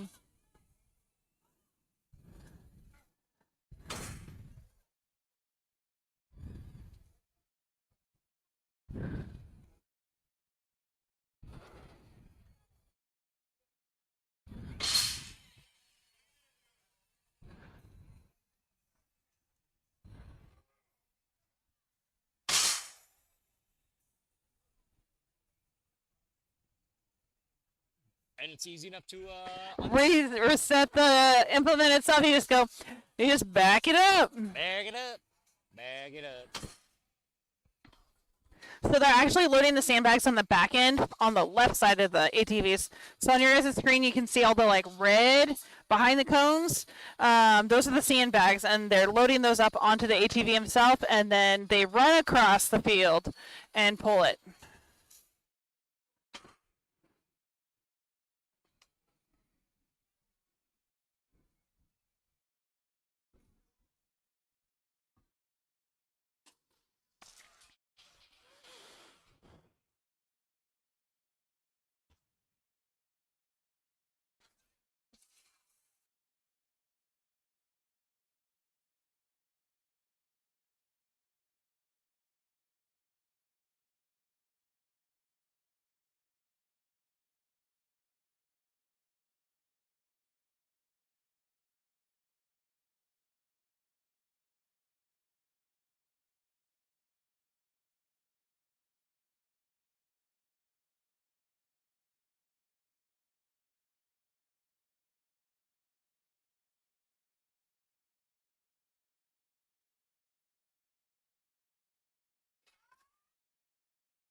Got the sandbags being loaded over there. Unloaded, ready to be loaded. That does get exhausting as volunteers, probably getting those sandbags off. Sandbags are very cumbersome. Honestly, they just need to get an ATV with a dump on it. With a dump, whoop. I Yeah. bet that one of those probably does have a dump, actually. It looks like there's like a, no, that's a gas nozzle.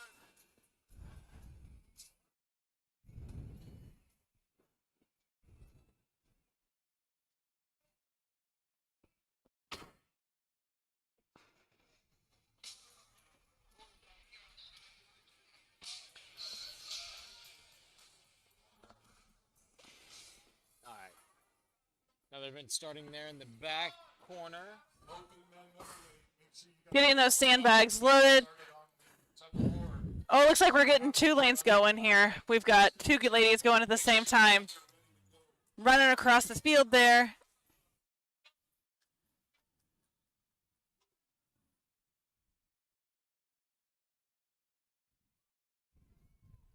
I feel like this arm over arm event too, since it's mobile, like with wheels, if you just keep moving, it's going to be a whole lot easier because then you don't have to restart the wheels. You just keep that forward momentum going. It comes down to that speed of the pull and how quickly you can reset. All right, pushing. Here we go. All right, so we're done on the Viking press.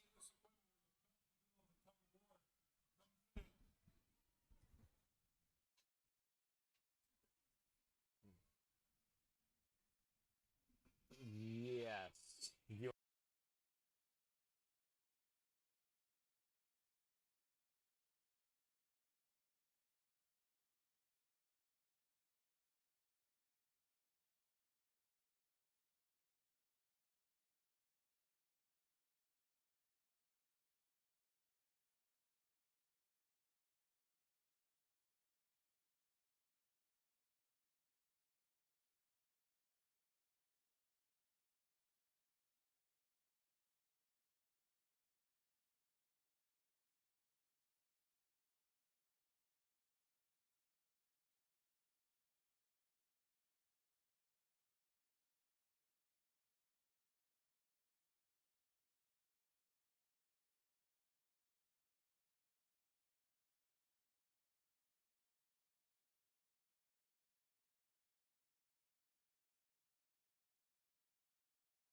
All right, we've got Ellen going over here in the first lane. She's run fast.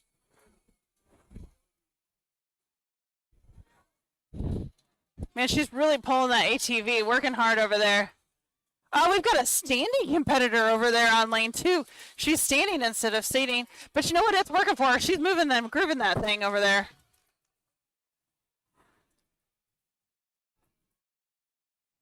Oh, nice work. That was very interesting to see the fully standing. Right. Not a bad, I mean. If you're strong enough, then you can do it that way. It's very efficient. Yeah. It is a lot more upper body than lower body, which could be pretty fatiguing. Whereas like laying down is more lower body than upper body. My upper body would be toast after doing that Viking press, though, so that was really impressive watching her do that.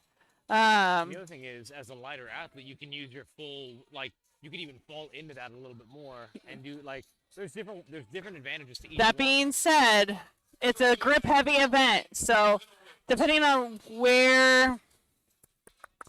what impacts your grip less, the seated or the standing.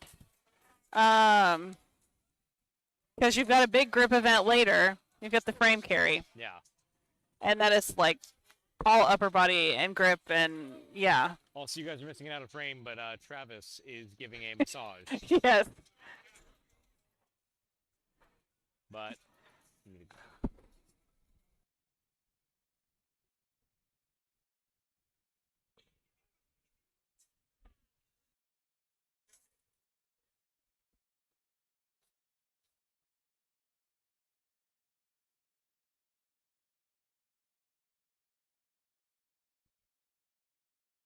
all right, starting to get strapped in for the tug of war. And this is a non-grip heavy tug of war. This is a pull, tug of pull. Ooh, very short choppy steps on there with the heels. Leaning back into the implement to get that first initial pull going. On the closest to its lane. Oh. They're moving at roughly the same pace. Their pulling speed is very similar. The difference, I think, is going to come down to who is able to load just a little bit faster.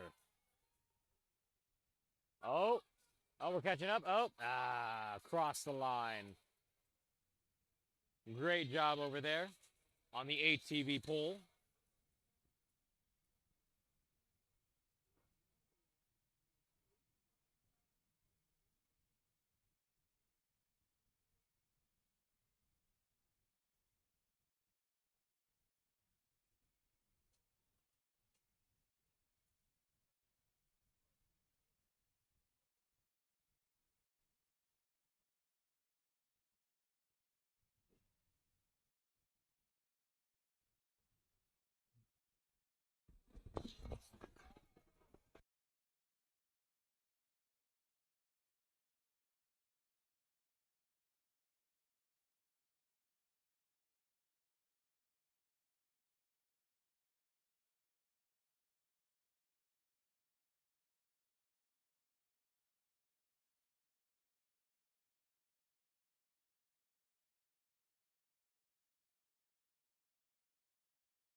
All right, I think we've got most of the tug of pull in.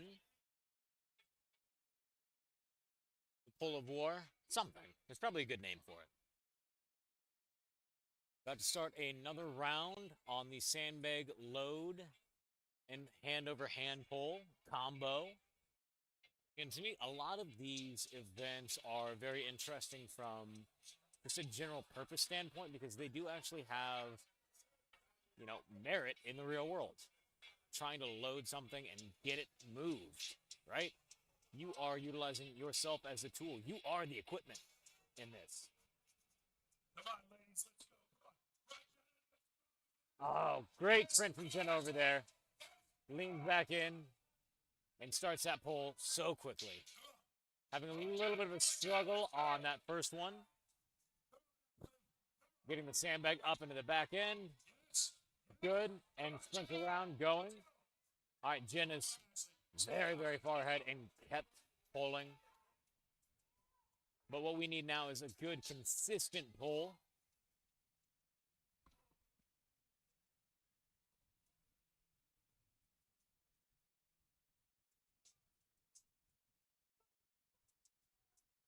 Already resetting the far side ATV.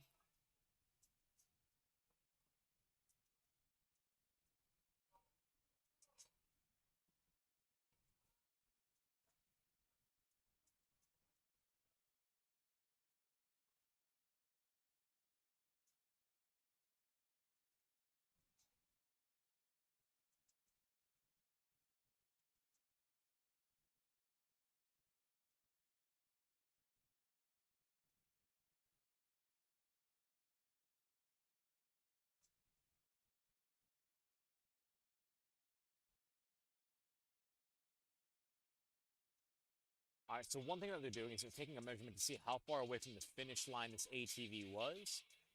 And what that is allowing is if somebody else isn't able to complete and finish, they can compare those two people who may have timed out and get to a point of, okay, this is the actual ranking. It's just a way to make sure that we're a little more accurate in our results for all of our athletes.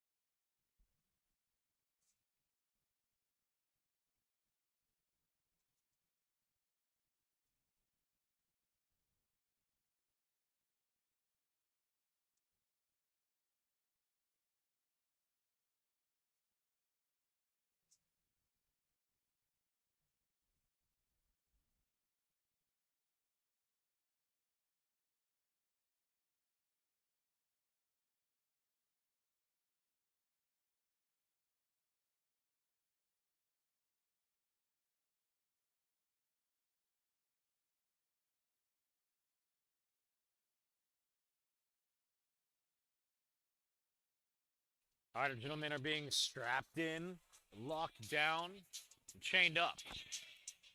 Didn't think I'd see that on a Saturday afternoon. Quite literally afternoon.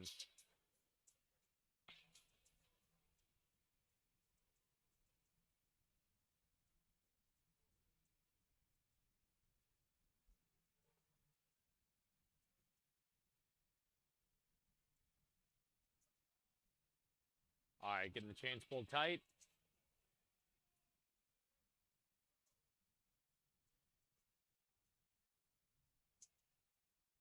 Struggling through. Come on, got to grip the ground. Got to push, push. Drive with those legs. Part of this is the strength. Part of this is the weight.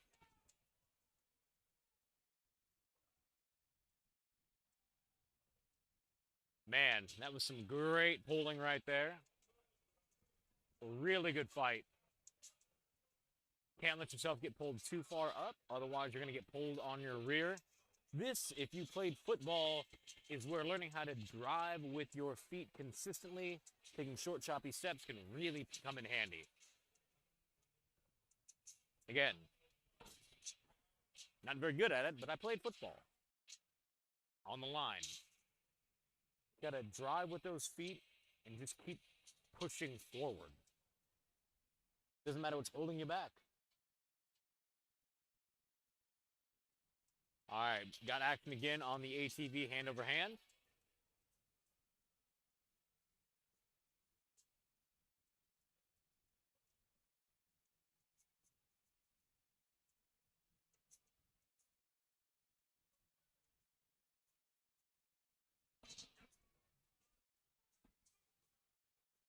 So the rules specifically on the tug of war, you'll be harnessed, put into a pulling harness and chained to another athlete. On the go, the athletes pull each other over the line.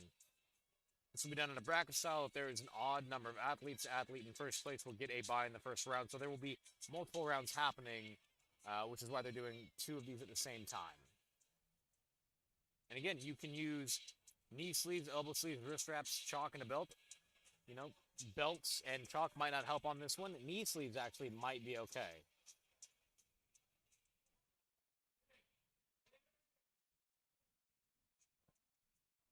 Come on, pull. Man, shoe traction really on this one. This is really fun to watch. Wow. Dang. Man is an actual bear on that. So one thing that he started to do, if you paid attention to his form, he started pushing with the side of his foot to get more traction. So Squid Game, that's an actual strategy. Is the rocking sort of thing. Now that's like when you're facing the rope and with the rope, not in a car pole. If he was really close. He started to turn his right foot parallel or perpendicular. Sorry, perpendicular with his left foot. And so that way he was able to do much more like rubber on the turf. So I think it is one thing important to know that there are weight divisions for this. So everybody's competitive in their own weight division, but novice is, I think they might have a light and a heavy novice depending on the amount of people, but sometimes novice is just novice. So some people may have a weight advantage here on this one. You also have shoes, I think, are going to be really important on this too. So like Chucks don't have a ton of traction. But he's got high tops, so he's got ankle support, and so he won't fall out of his shoes. True. The one thing that he does have an advantage on right here is that the chucks, the edge of the chucks, if he goes with the same strategy as the previous gentleman, That's true. you have a lot more They're sharp right, edge to yeah. push through on the side. Right. Again, there's not a lot of toe grip, so you'd have to just lean into it from the Man. side. Whereas the other person is in a pair of He's Adidas. just an Adidas, so he's not. Honestly, But they are letting him start down. Oh man. see, there you go, on his toe. But he's also sideways. See that? It's that sideways crawl. He's pushing with his Oh my outside gosh, that leg. looks like so much fun. We're standing over here over in lane 2 for the car pull, arm over the ATV pull. Get another standing strategy over there. But he's making sure the car doesn't ever stop, so it just keeps moving. Because restarting it from once it stopped is really challenging. Again, you don't want to pull it too far either and waste your energy. Right.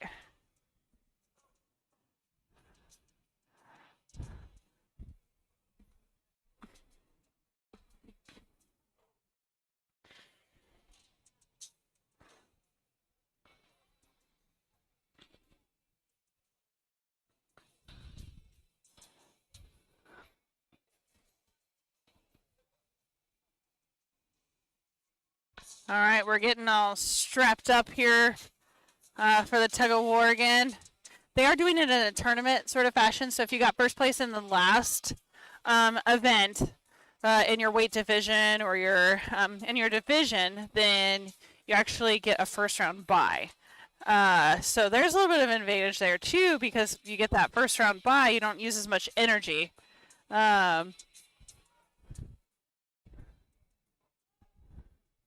All right, we're loading up over there. It looks, we're getting ready.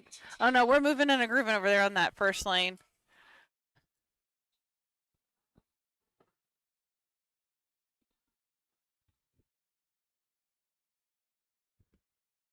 Quick run. Nice pulling over there on that arm over arm.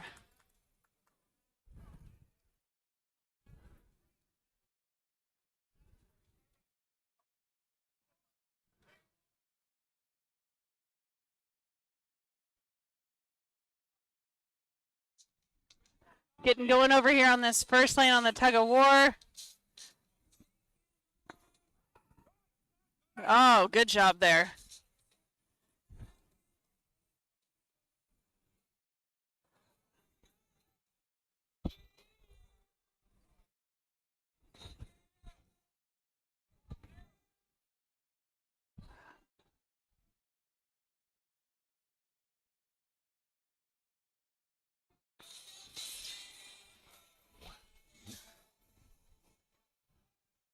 Already got Travis Shortlift over here in lane 2 getting ready to go.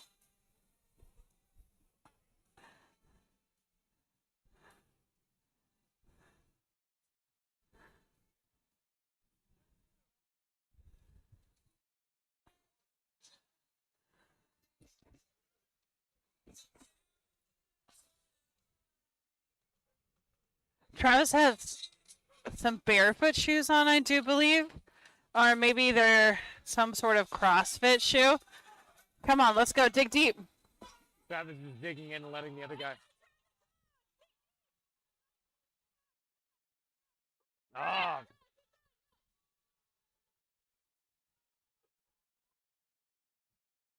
That was a great fight.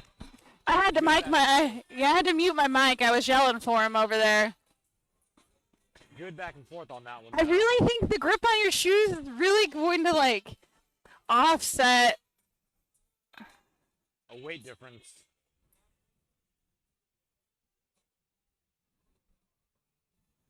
Oh, he's going right on back in. No rest. There's no rest for the wicked. No rest for the wicked here. Just going right for it.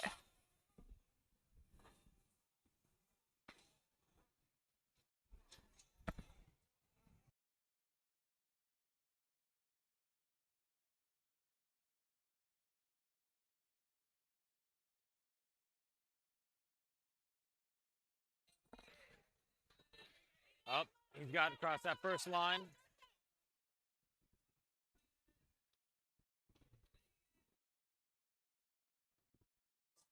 See, the real question is, would you want running shoes that have good grip or lifting shoes that have a hard sole? I would want hiking boots. Am I wrong? No, I mean, I would also. So, if you watch professional strongman events, one of the big events is a truck pull Yeah. and a semi pull. You know what they wear? Cleats? Hiking boots. Because of the amount of grip that they have to get going. A lot of these athletes are wearing like a very, like, I've seen people win in like a running tennis shoe. The people that are wearing the more neutral, flat shoe that are like really good for deadlifting are really struggling with getting grip on their feet of any kind of sort. They're just sliding. Landed his feet in there, though. Oh, Or fighting for even that one. even a trail shoe would be better for this right now. Yeah. Oh, this is a good fight happening. Man, this is really fascinating. How exciting. Man, really fighting hard. Oh, man, come on. Oh. Whew. Staying low, I think, is really important. It seems to be that's a big part of the strategy. So, like when Travis actually stood up a little bit, it was a huge disadvantage. He lost his center of balance and was pulled back. Staying low to the ground.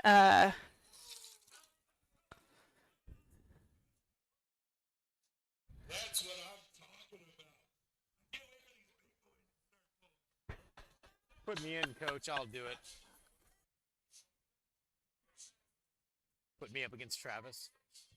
Fly away. All right, we're going over here on the arm over arm in the back. Really quick on that. Nice work. You watch, he's not stopping pulling at all. A lot No. of athletes, they'll reset and come back up. He's actually Just leaning up and he's pulling. almost doing the standing motion, Yeah. but laying down. That was a great pull.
All right, get ready, get started here again. And so it is important that they're starting really low. So, if two athletes are roughly the same size and they're roughly the same strength, Man, you'd almost need to Then- wear knee sleeves to protect your knees from turf burn. yeah. Oh, we are just going.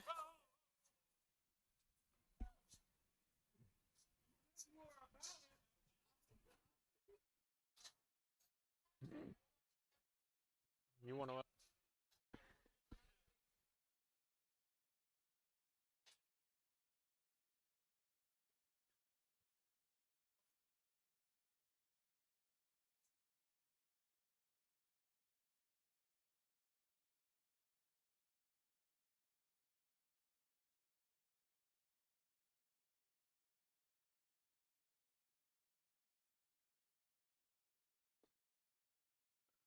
Nice work with the arm over arm in the back there.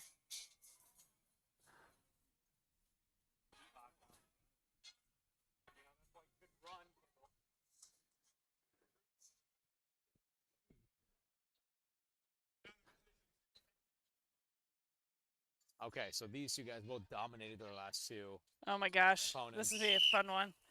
Oh, wow. Wow. I wonder if he played ball in college.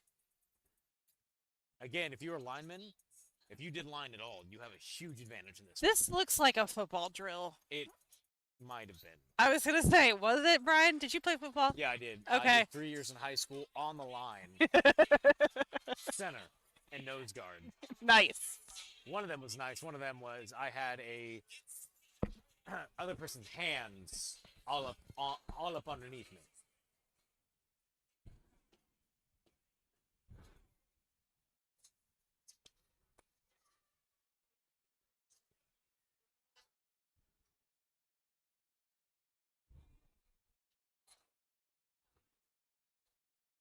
Like, if this was all that strongman events were like tug of war like this, I'd be down all day. Yeah. 'Cause that's something that I like enjoy. Yeah.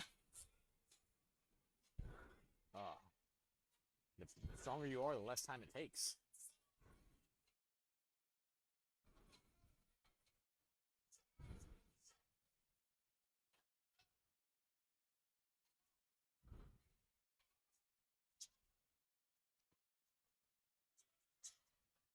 Oh, big boys are moving on the ATV pole. One of the interesting strategies I've seen people use on this one so far is as they're coming up over the sandbag, they almost use their like gravity pull to get the thing going. Yeah, they And they like kind of fall back with it.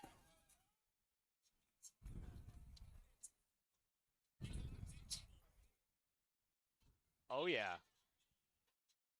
Getting some more big boys.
All right, we're loading the sandbags over there on the left side.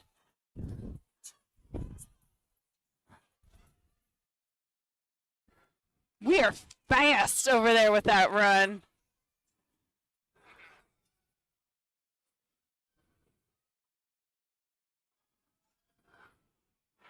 He is moving. So he's using like a laid down standing strategy sort of situation. Oh, now he's transitioned. That last pull he used is the upper body weight push. We're about to get another pull started over here on the tug of war.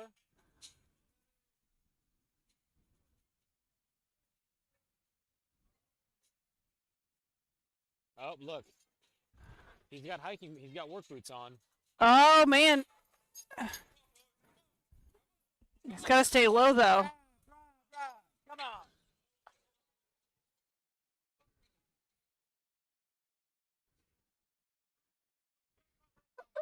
Woo! Oh, we're pulling men out of the harness here. Pulled him so hard he pulled out of his harness. I know.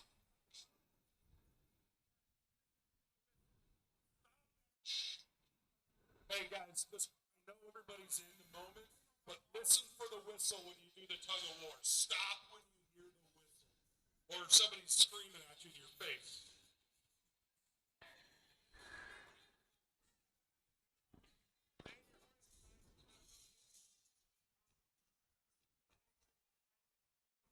All right. Man, we're starting really low on the right side. Left side's a little bit more horizontal, but his shoes.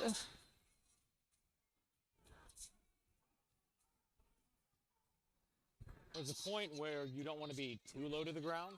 Right. If you're too low, you're not going to get great leverage, but you don't want to be too tall. Well, because you lose your center of you gravity and almost pull back. need to be like 45 to 30 degrees ish there. because you need, because then you also lose your weight displacement too a little bit. Man, that was fun to watch over there on the right side. That was fast. I blinked.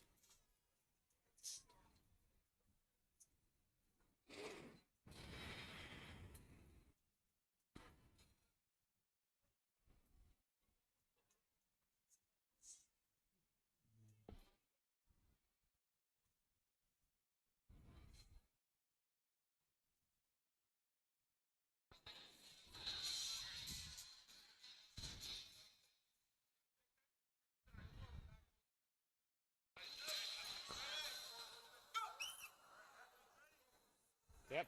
Oh my goodness, yeah.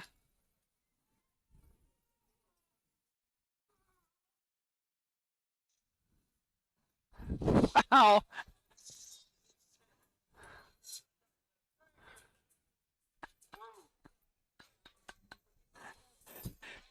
I'm having a lot of fun watching this.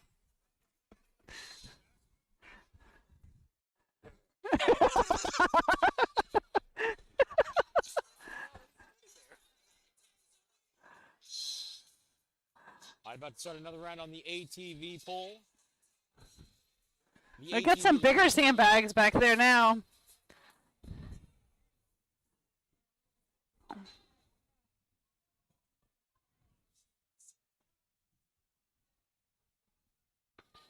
There we go. In. Sprint Whew, into that that's car heavy side. enough. The front of the ATV came up a little bit. If you guys just did tug of war, make sure you're getting some food, some hydration, get a massage. Look over to the Sandbag Road on over on soon.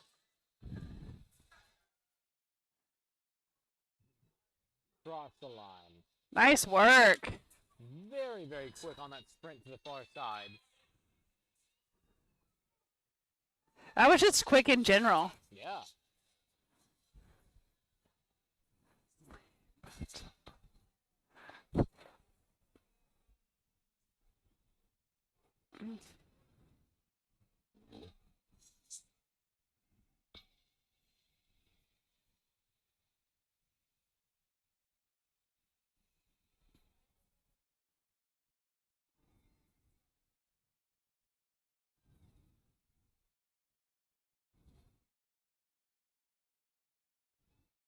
I believe tug of war is done for round one, and then we'll switch to middleweight men and the ladies, perhaps. I'm not completely sure. Same. The tournament went really fast for each one. Is there probably full, maybe a minute and a half? Yeah. You're doing 2 rounds. Yeah, it was a very fast. It's a very fast event, which is kind of nice.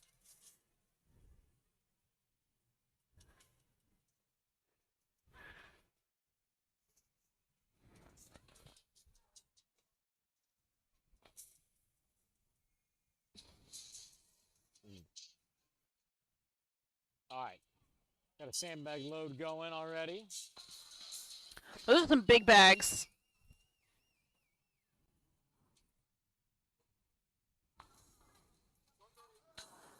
Up and over. There we go. Man, he's fast. That mohawk. It's got to be that mohawk, right? He's cutting through. All right. Changed his strategy a little bit. He thought he'd start standing, and then he switched to the seated position. Definitely more hand over hand. He did almost pure hand over hand on that one.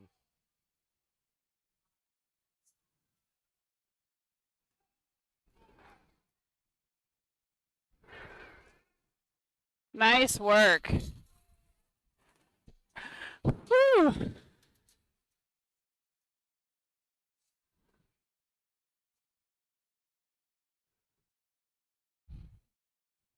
Ladies and gentlemen, we're moving quite fast here through these events. I want to take a minute and thank all my volunteers. If you see somebody wearing this red shirt with the Stateline logo on it, that's one of my volunteers. They volunteered their time to come out and help put this on, make sure athletes are doing safe events and everything. So I can't thank everybody enough that's wearing a volunteer shirt. Thank you. Our comps do not work without you. So thank you guys so much.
Small break.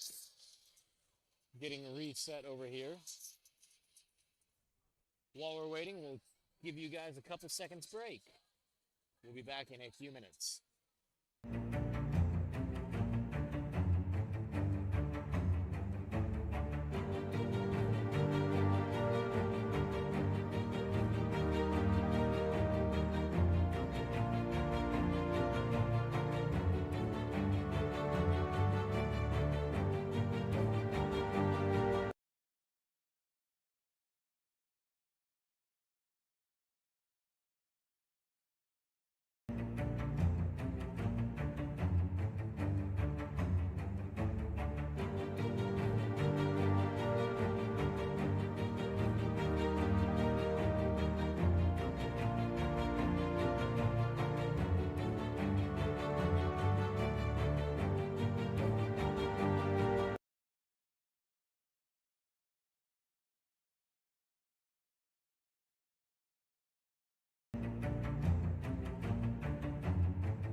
All right, and we are getting started here on lanes 1 and 2 with the arm over arm pull. Sorry about that. Sneeze. Oh man, sprinting He all around was that arm over arm. fast. That's what happens when you get the middleweight men. I know. It's kind of like wrestling, right? Like the lighter weights are faster. Heavyweights are typically stronger, but it's not always 1 for 1. Right.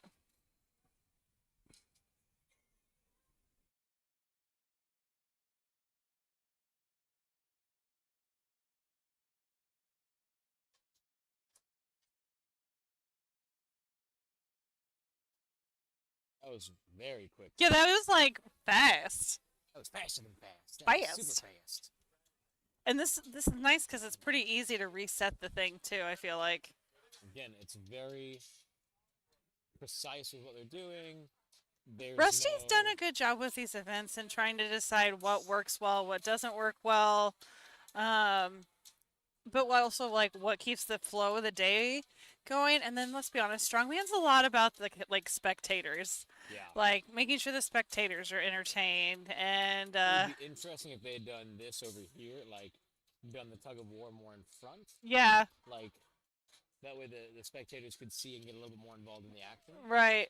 Again, not saying that it's set up wrong, just a different way that it could have been set up as well. Right. But I think the athletes are having a great time. And priority number 1 is the athletes. Priority number 2 is spectators. Priority number 3 is me. That's why I have a camera. Because I'm blind. Because you're blind. 'Cause I'm blind.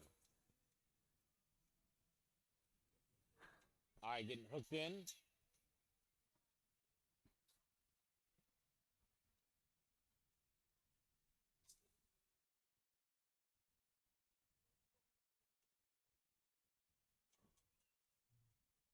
All right, getting ready to start the tug of war up again. We got the ladies going now.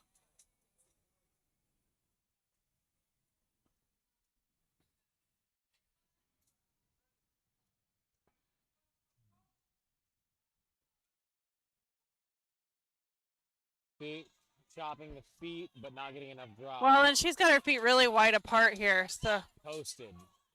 Trying to wait the other athlete out.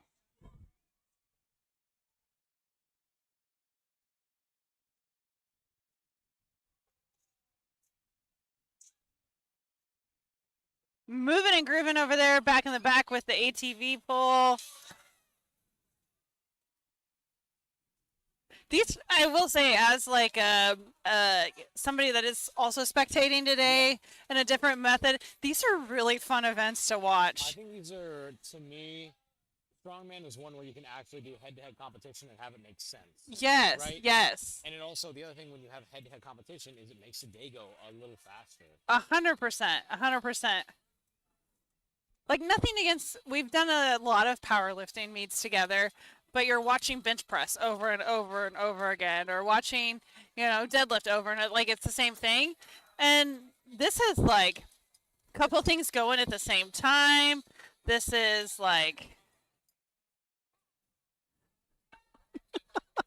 this is so fun to watch. It's just like,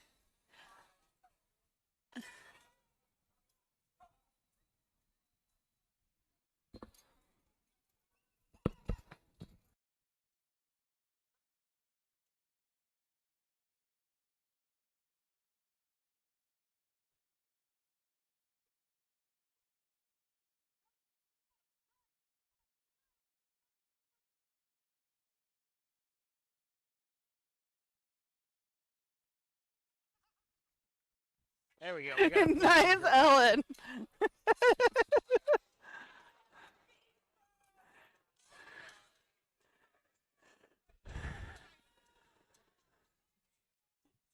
Again, it's interesting to see the different techniques that people are trying to use on It's this. 100% so interesting. So yeah, getting to watch athletes do like this really cool, like head-to-head competition is fun. Right, right. But You know, also nothing there's against powerlifting. something always going too, so Powerlifting is entertaining. But there's just something about like the physicality that happens in a strongman meet You know, getting to see people literally pull against one another. Right, Getting right, to see somebody pull a car. right.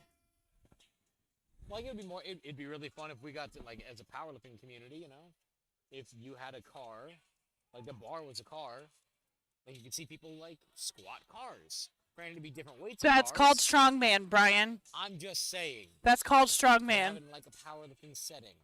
Have a bar on the inside, have a perfect balance.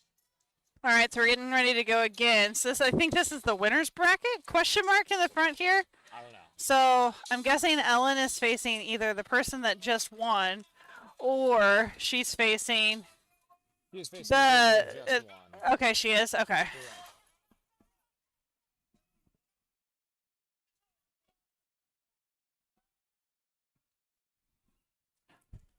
Need a little bit of a louder whistle. I know. Really moving fast over there, back on that arm over arm pull. Great work there.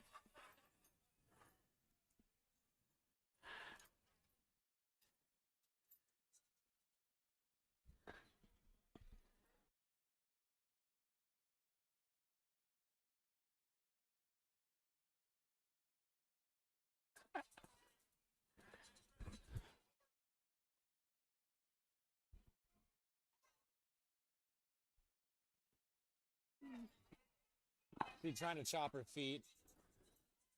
The other athlete is legitimately just using body weight. Yeah, she's doing it good though.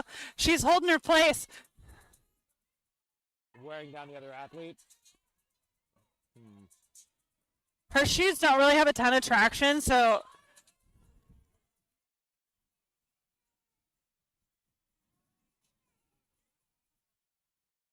oh man, that's tough.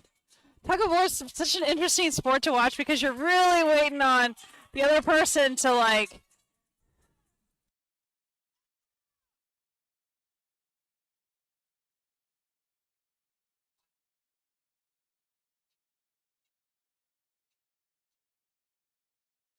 I wonder what's happening right now. I think they're doing a reset. It's taking such a long time. I wonder if you only have X amount of seconds. 30 seconds?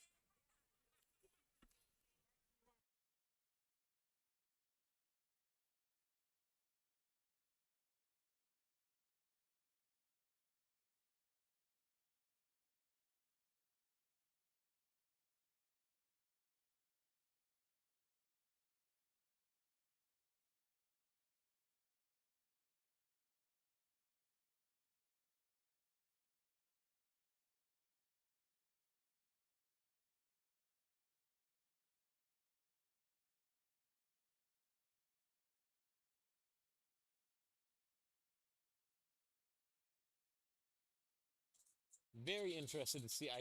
I'm not sure who won the last one. I think the person on our side. Okay, that makes sense to me. Because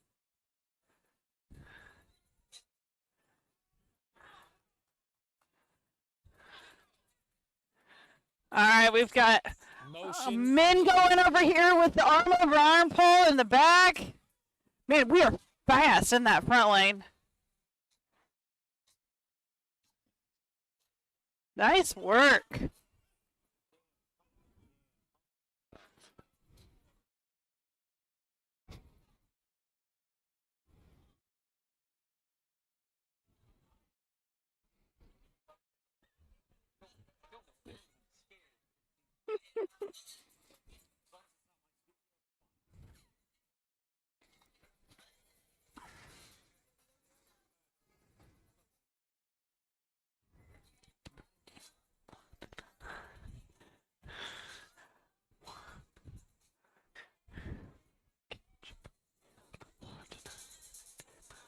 All right, this front lane's going to be a really fun one to watch. Both of them are very experienced, but they're very aggressive.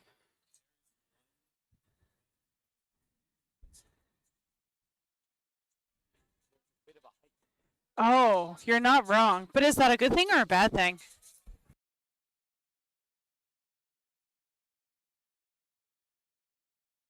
you see, this height difference makes any change. Got the New Balance on though.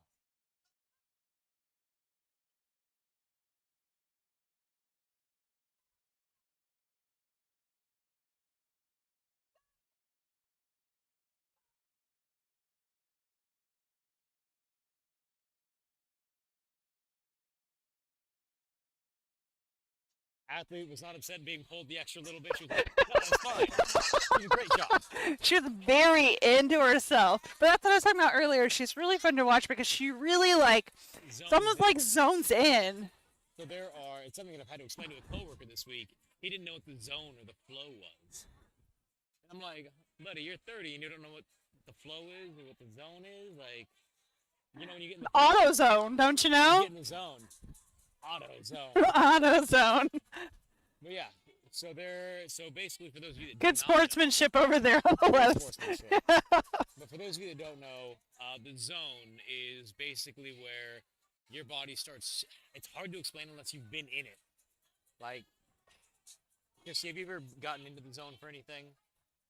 Like where time seems to just dissipate for you, your body starts to just do things on its own in like almost a near perfect form. Like, Yeah, that's called ADHD hyperfocus. again, that's what I can weaponize my ADHD. Yeah, I know. I'm like, sometimes that's just work. That's just I think, okay, so a good example of that, and I didn't necessarily purposely go into the zone, it kind of knocked me into the zone, was I got too big of a hit of ammonia on a second attempt squat once. Not by my own fault, unfortunately, but like I couldn't breathe, I couldn't see anything, like I really like had to just exist. Yeah. I mean, luckily it was a squat I'd done a couple times, so it wasn't like it was a PR. I mean, it was a competition PR, but it wasn't like it was something. But like, you just kind of did it. It's again, it sounds weird. It can apply to anything, not just sports, right? For Right. me, at work, if we're doing a print, I can zone it, like I can lock in, and we can do about. Our average is about 100 prints every 12 minutes. Yeah. If I really lock in and I have somebody who like pulling for me that's really good, I can do 100 every 10 minutes. Dang. I can maintain that for about 45 minutes to maybe an hour, Yeah. and that's like That seems pretty fatiguing. and again, it's not physically fatiguing, it's just your focus is so intense. Right. Right. Because You're like- probably really tired after doing that, though. Yeah, no, I can do that. I usually save that for like the end of the day, Yeah. Thursday, or like Friday. Oh. Well, because if it's on a Friday and I lock in, okay, I have the entire weekend to recover from it, and I get out earlier. That's fair. Like this Friday, we were That's printing fair. posters and we got done and out of there by 3. I just visibly watched that ATV get lifted a little bit because the sandbags were pulled out I of mean, it. That's almost 1,000 pounds worth of sandbags. It's a lot.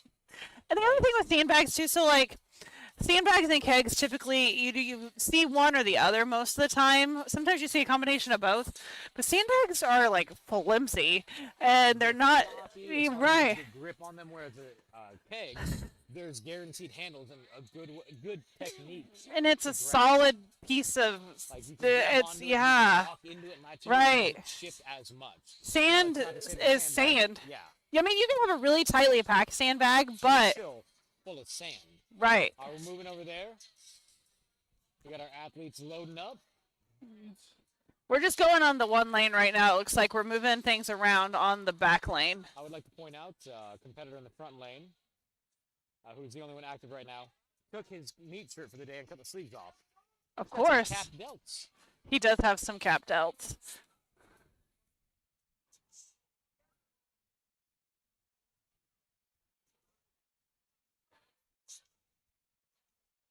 Really keeping that vehicle moving, I think, is the most important thing you can do here. All right, getting ready to go here with our tug of war again. I feel like we need a cage. A cage for tug of war. Yeah. You have to run out of I the don't cage. like watching wrestling, but this is very entertaining for some reason. So to me, that's because the rules of this are a lot more simple than wrestling. That's fair. It's like, okay, either get pulled across the line or you pull across the line. Right. That's it. Like It's not even like as complex as football or soccer or baseball even. It is- Like all the rest of those sports have so many this rules. is Pulling somebody one across way or the line. other way. Yeah. Right. You're just pulling.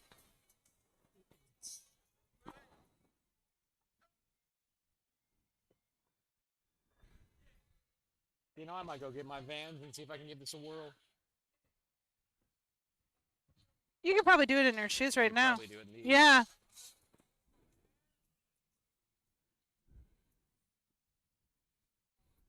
All right, lining up. You know, might tighten these a little bit on the forefoot. There's a little bit less slip and slide. Again, it comes down to how prepared are you and what your technique is, right? Yeah. Starting high center and then falling forward. Right. But then you're like really counting on timing, and you can't see your opponent at all. No. Oh man. See, taking that wide foot stance.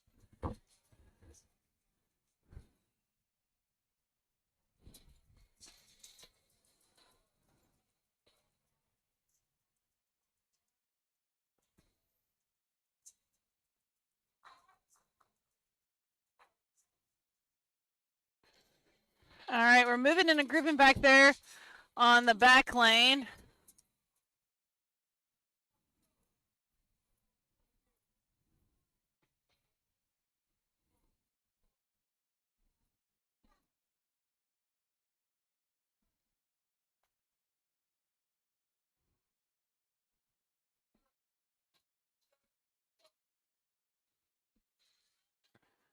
Really digging there. He's using the sideways foot kind of strategy there. No, well, yeah, oh, they are. And pivoting to the toe. Yeah. So he's grading that initial stop Man, side and then transitioning. This is really a fight here. There, it's lost. Yep. Got pulled just a little bit. Right. It's almost like you lose your balance, and as soon as you like the second a little bit, your center of gravity is like not forward. Right. Yeah. Unless there is a massive weight difference.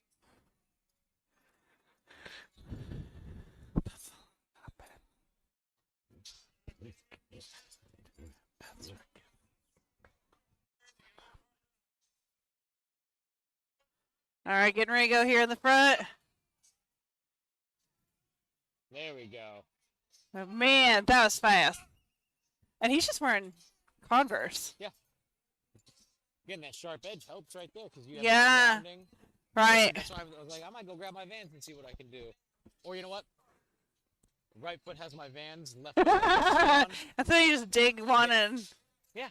One is my dig foot, one is my drive foot. See, I'm thinking ahead.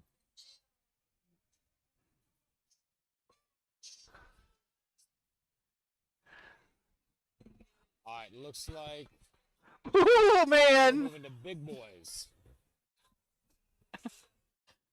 It's gonna get a little spicy over here. it's also a bigger class, so I don't know. It'll probably last a little bit longer. I mean, again, you're doing two at a time, but it's in a bracket format, so if you win, you progress. Right. So the better you are, the more times you have to do it. The more you have to do it, the more fatigued you'll be for the next event. So, you know, do you win one and then lose one? And these guys have all done the arm over arm pull, I believe, by this point. Dead for the day. Yeah.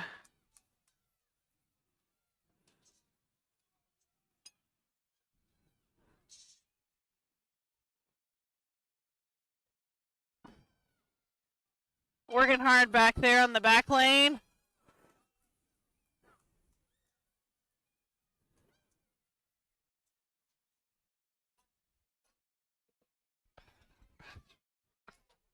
I'm expecting Mohawk to do good.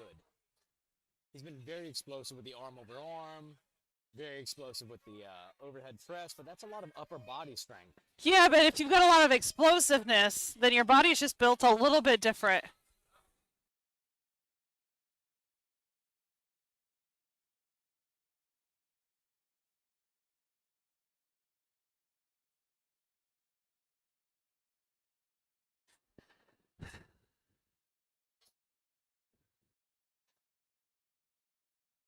I'm telling you, it's got to be the Pickle Rick sock.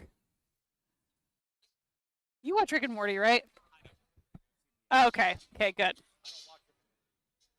I'm not a Rick and Mortyite. I haven't watched in a long time, but we do watch Rick and Morty. I watched 1 or 2 episodes and I was like, this is okay, but I didn't want to go out of my way to watch it. Oh. Because I didn't have cable. And oh, fair. I didn't have the streaming service that it was originally on, so now I'd have to catch up on like 6 seasons. Oh, well, perfect. Sounds like a great time. I've got stranger things to watch. Oh, priorities, Season I 5 guess. dropping All right, November getting ready to go 26th. here. Oh my. Brian, you were so... Very wrong. I was so incredibly This wrong. is just such a very fascinating, fun event to watch because what you would expect to happen could be quite the opposite. Did you expect that? No, That fast of a result? no. That was speedy. Yeah. All right, getting ready to go here in the back on the other tug of war. The pickle Rick sock didn't apply. Man, They need somebody in the front of each person to slap them in the head when they're done. I don't think Jenna could hear anything when she was in the zone. Like, she just, nothing.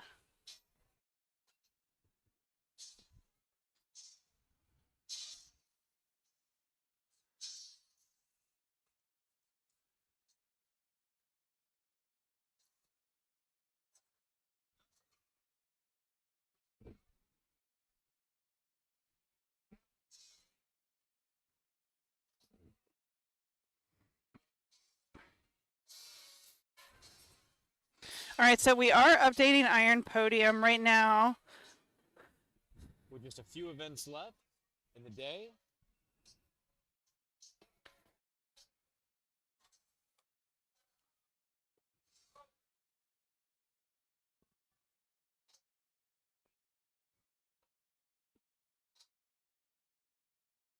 So it looks like most of the people just have frame carry left, it looks like.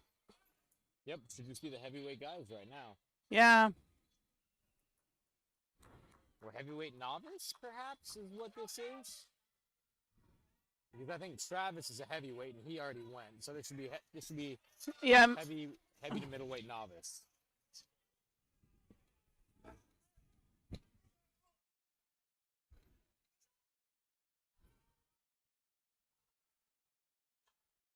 No.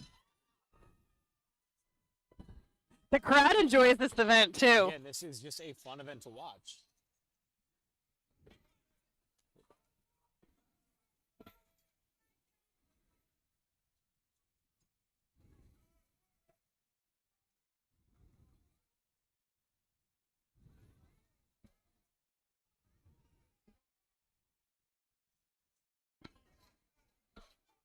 Yeah, this is the novice men's heavyweight.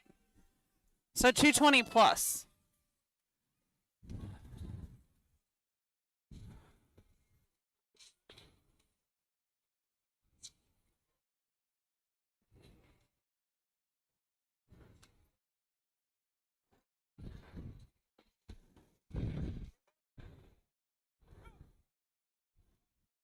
Oh, so we do have like a pair of hiking shoes here, it looks like.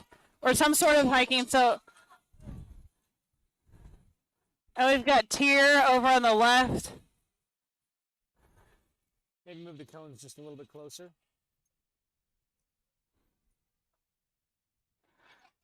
Starting nice and low.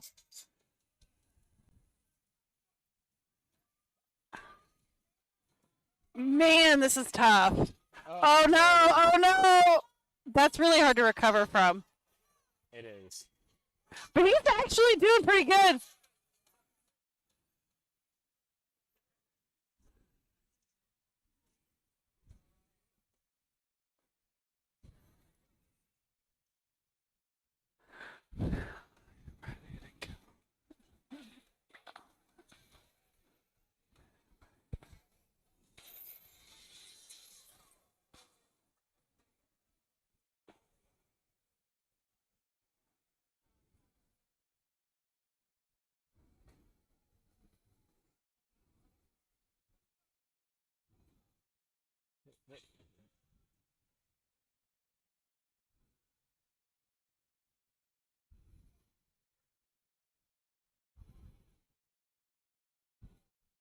This bracket is a little bit different. In other divisions, they were able to just keep their harnesses on and keep going.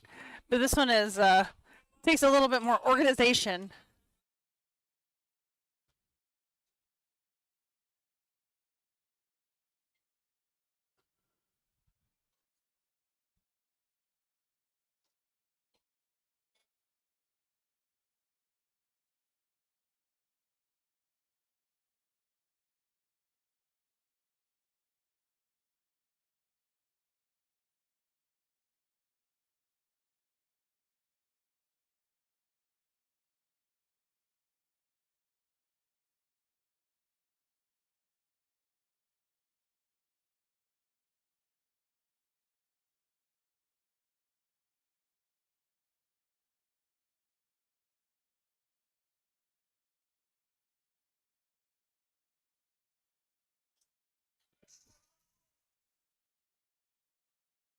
Oh man, we jumped the gun there on the back.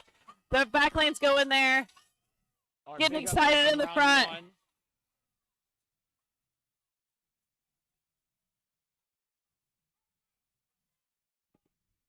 Oh man, we're just going. Look at that aggressive. Oh, we lost the shoe. Oh no. Oh no. Oh no, the shoe. Oh.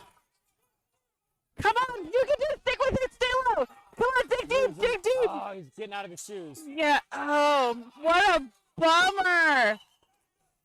What an upset. I think if he hadn't rolled He out needs of to his tape those shoes, shoes on. that was a good fight right there. That was he kept going once that shoe fell off. That was impressive.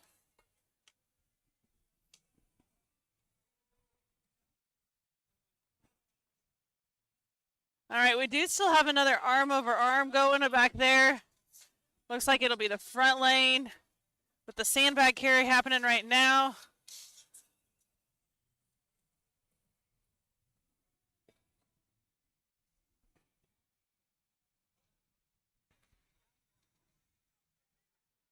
Ooh, fast.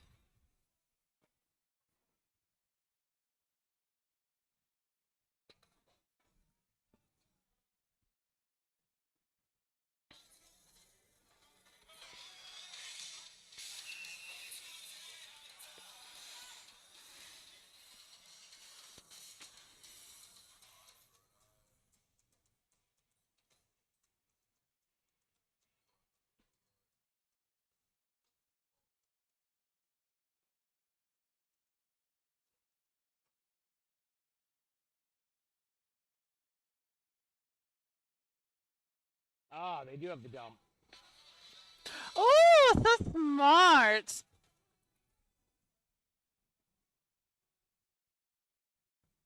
I thought that front one might at least have it. I mean, yeah, it should. And then we get into the final rounds of the tug of war, and then we'll have a little bit of a break, and then moving on to frame carry, the final event of the day. The final event of the day. Things are moving really nicely here today.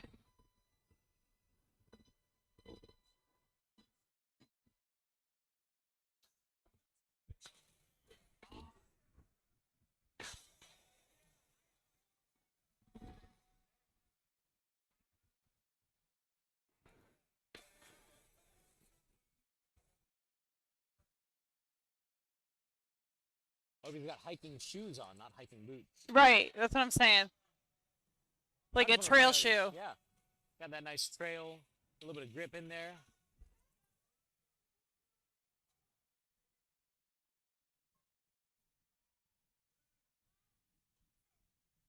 Oh. But it's not helping him at all. Not even. I really thought a trail shoe would have been really good, but this turf is apparently slick.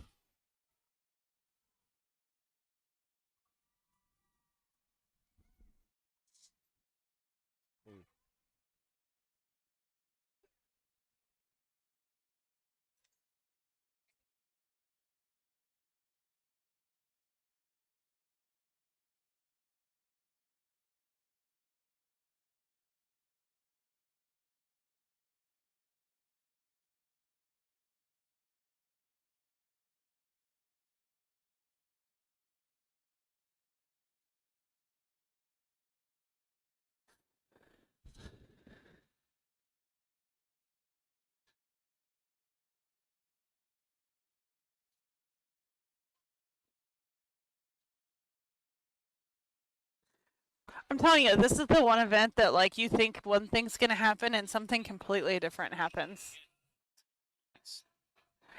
But is it? I don't know. Like it's, yeah.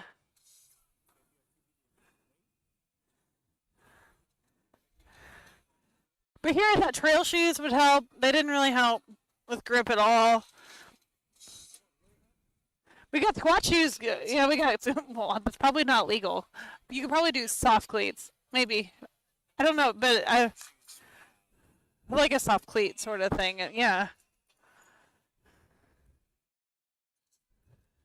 We're using squat shoes over there on the left side. If I was tug of war contestant on the far side, I would have got my shoes taped. But this is the head-to-head. Didn't they already go against each other in that far lane? Because it's Pickle Rick versus. Yeah, I don't know. I think they did.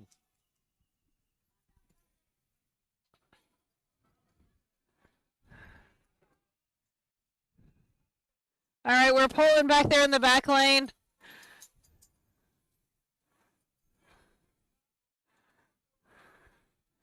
Really making sure he keeps his pace up so that way those wheels once again don't stop turning. Nice. Yeah, no, he played football. He played football. On the right side? Yeah, right side. You can tell by how he places his hands, right? No, that's it immediately. 4-point stance.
All right. Really digging in here. Okay. Man. Wow. Oh, man. Oh. Hey, watch his hamstrings.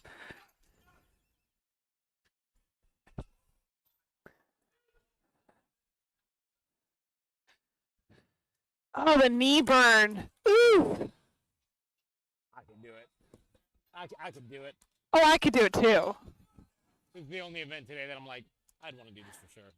Oh, you don't want to do the ATV pull? That looks like fun too. Not really. Oh, come on. I wouldn't do the sandbag load. The sandbags could already be in there, but I would pull it like that. That's a lot of fun. Like, I'm talking about full event in general. Like, I wouldn't mind the arm over arm portion of it. The loading portion is the thing that I would not be the most excited about. Right. That's what I'm saying. You can just do the arm over arm portion. All right. We've still got more to go here on this tug of war going. The men's novice heavyweight division is the biggest division here, so Packed. Lots of people in the division. lots of people.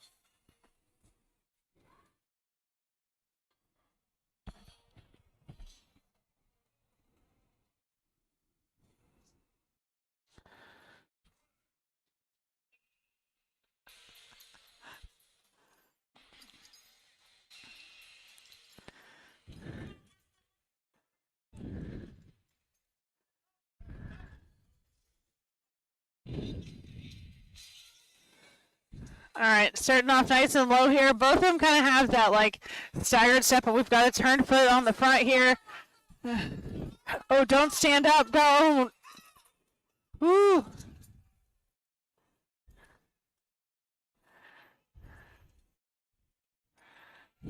Very nice.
believe we're getting close to the final rounds here on the novice.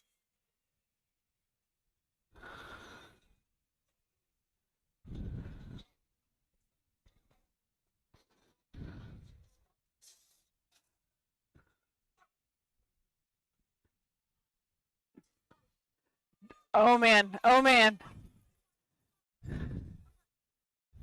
That's some sort of Vibram shoe over on the left here because you can see that yellow branding. Which Vibram's supposed to have like really good grip. They do have good grip. Yeah. I just think this turf shows no mercy. No. It does not show mercy at all. It shows you who you really are. And it shows me that I'm a punk. Wait.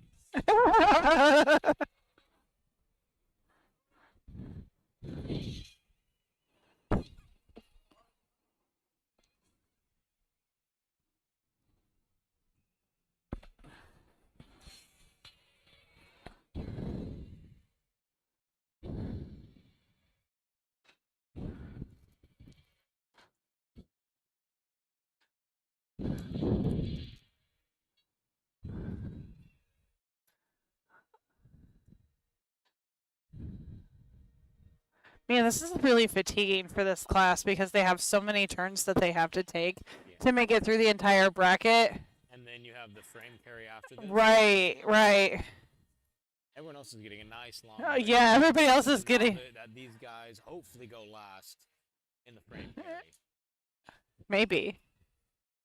If not, just how the cookie crumbles. I guess.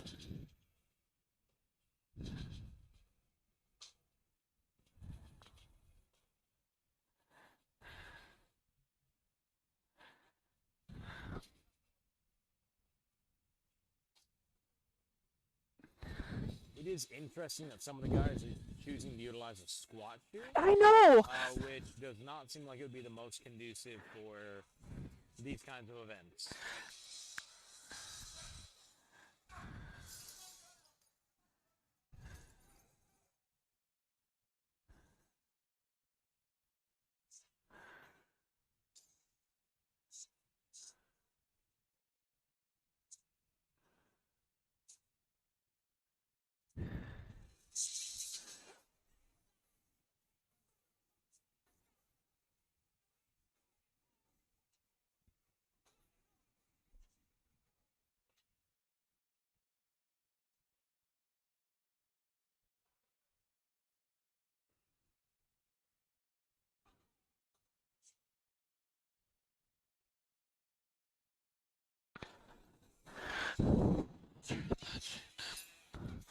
Because I think both of these guys, this is their third time going. Who knows? I don't know. So many, Is he wearing mountain climbing shoe, like rock wall shoes? Yeah. maybe.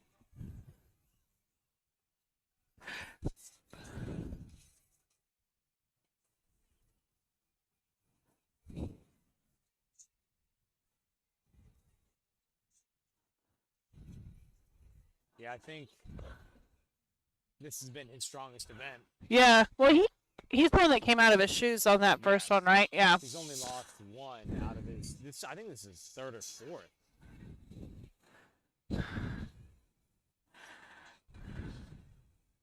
Because he went. That was his fourth one. That's exhausting. Yeah. Get some jelly in your system. Yeah. You know, actually eat today.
All right, final round here. I think maybe I've said that twice so far. I know, it just keeps going.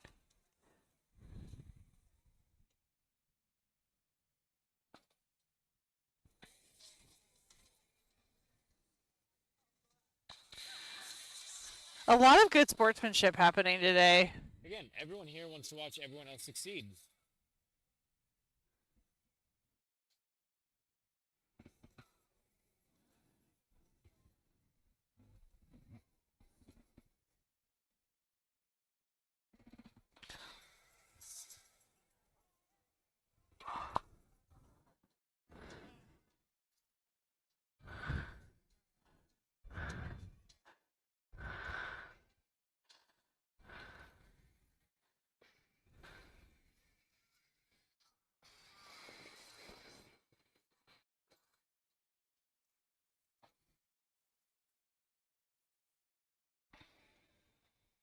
Our tension's been achieved. Honestly, you just need to attach a shock force into this. Right. That way when they cross the line. Right. Done.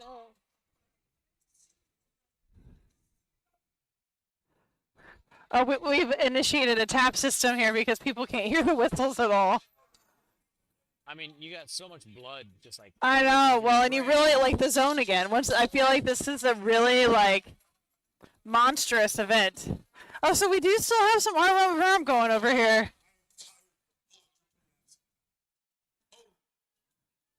Okay. We're about finished up on the sandbag load. We're going to go into the frame here. Get started with the ladies. We're going to work our way up. So, masters, men, heavyweight, super heavyweight, still have a little bit of time. Ladies, get ready. We're going to start doing frame carry soon. Okay. Warm up, come over and grab a hold of the trap bar. Just about wrapped up. We've got tug of war done. And we're wrapping up arm over arm pull as we speak. We might have a couple more, and then we're going to start with the ladies on the frame carry. And we'll transition a little bit closer, but not too much, because I do think that we get a good view. I think where the truck start, the front of that truck is where the frame's going to start. Yeah. So we're probably going to try to get as much of the entire run in as we can. Correct. Without getting too close. Correct. Too far away. Beautiful. Eloquent, perhaps. Eloquent.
All right, and we are moving in a groove in here.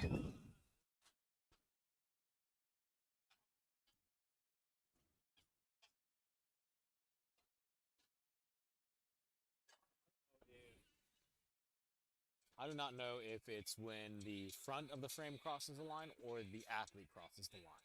Typically, it's the front of the frame.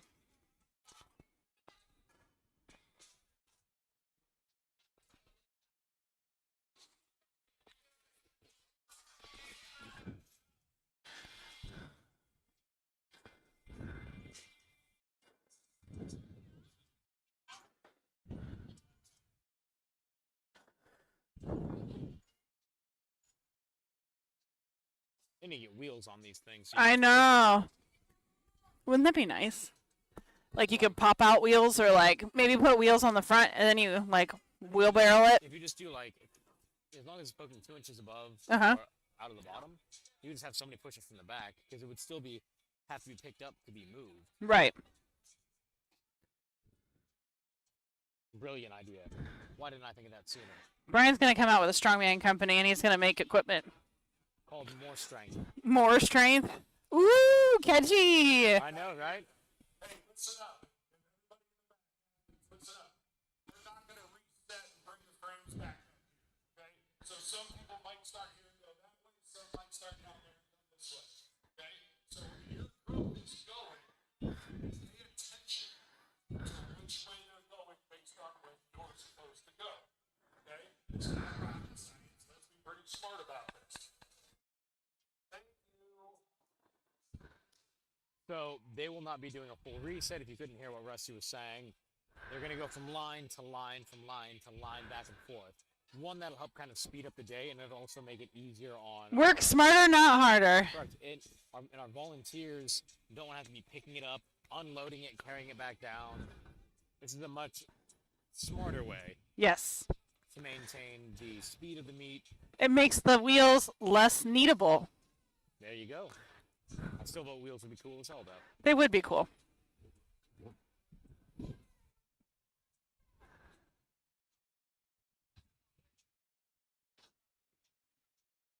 So you are not allowed to use straps on this event, Correct. but you can use chalk.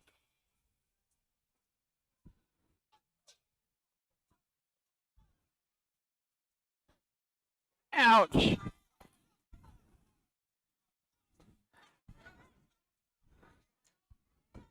There she goes. So with the handles there, a good strategy to use is like you use your forward momentum. So some people like will hold in different places on the handles. I can almost guarantee most of these people have not practiced with these specific implements because, like we said, they're kind of homegrown. But you can practice a lot of similar techniques Correct. with farmer's carries, and as long as it's a frame carry. But notice how like the front dipped over there on the left, so it's kind of, it can be kind of sketchy sometimes. Nice work there by those ladies just now. Yeah, if you've ever done a farmer's carry and it tips forward, especially when you're short and it catches. Yes, it's always hard. fun. Yeah, that's another one of those things where your height kind of gives you a little bit of an advantage. Yep. And your steps, it's easier to have good steps.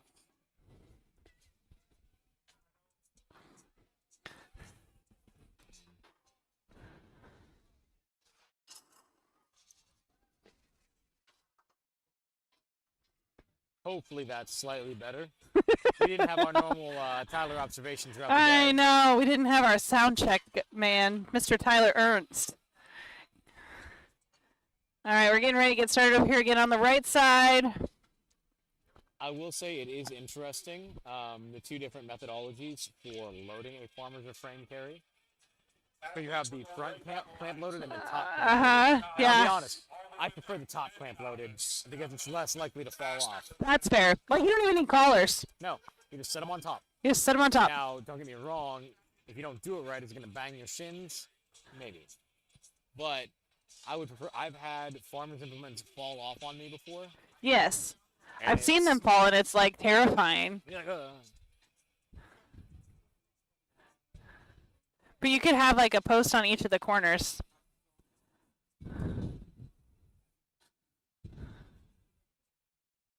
So what they're doing right now is they're getting an alternate distribution. So if they're wanting to load 15 pounds on each side, they're doing 10 pounds in one corner, 5 pounds on the other, and then flip-flopping them for the other On side. the other side. That makes sense. Because otherwise you get misbalance. Right. Instead, you're getting perfectly balanced, much like Thanos. Oh. How's your Star Wars watch through going, Christy? We are watching Bad Batch currently. I think we just finished the first season. We've watched a few things in between. Like we watched shoot, we watched Squid Game. We also took a break and we watched Handmaid's Tale, and then we also took another break. There we go. Quick feet. Nice and quick feet there with the frames. Nice work. The wood on the bottom's really nice and on the turf because it kind of just bounces whenever it doesn't slide forward like you see a lot of times, like when people are on concrete. And when you do have people fall, it's a little bit of a softer fall versus a harder fall. Out on concrete, yeah. The real question, Brian, have you seen the #1 Netflix film that's out right now? K-pop Demon Hunters? Yes. Yes. Of course. How many times have you watched it? Once. Oh, I've watched it twice. It was. I'm gonna watch it again tonight, hopefully. I don't think it's hard to talk my husband into it, but I want to watch it. It's okay.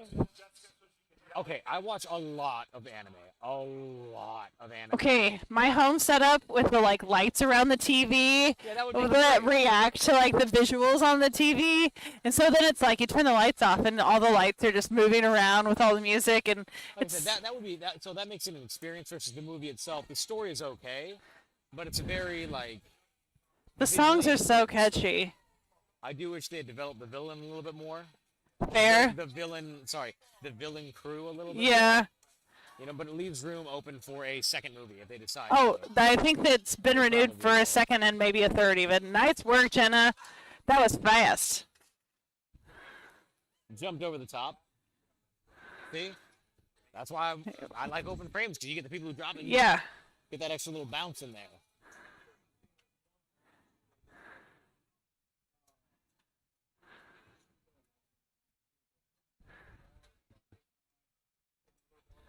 But yeah, again, I think it was a fun movie. Yes. But I've also watched so much anime that there's certain tropes where I'm like, I know what's gonna happen here. Well. Like I guess what was happening with one of the demon hunters. Oh. It was obvious. Yes, it is obvious. That's the thing. It's a kids movie, but it's a fantastic kids movie. A family-friendly movie. I don't know. Fair enough. It does say family. It's Netflix family, I do believe.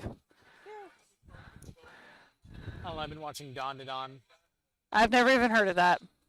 All right, we're getting ready to go in that back lane there. Pick up, straight forward. Nice quick feet there. She's got some bright blue shoes. The other nice thing that just happened right there, he was fairly parallel with the ground. Yeah. Movement. Mm-hmm. Again, not too much of a forward lean, which is good. Right. Right. Again, you can utilize that momentum. Oh, Brian, you have your wheels wheeled for you here. See? Genius. We've got a really good bunch of volunteers out here today, working hard, getting things moved around, making sure our athletes are taken care of, and that today's run smoothly. We're on the last event. It's 2 o'clock in the afternoon. Can't complain. What, 5 events?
Beautiful thing.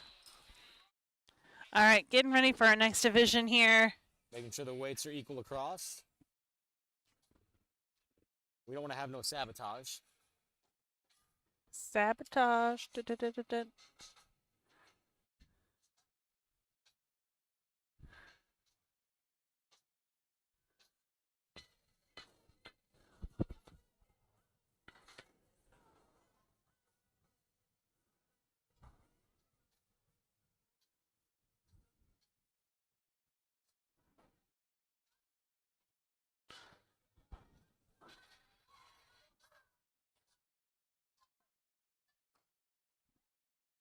We are moving there in that first lane. Having a little bit of grip issues over Yeah. there on the far lane.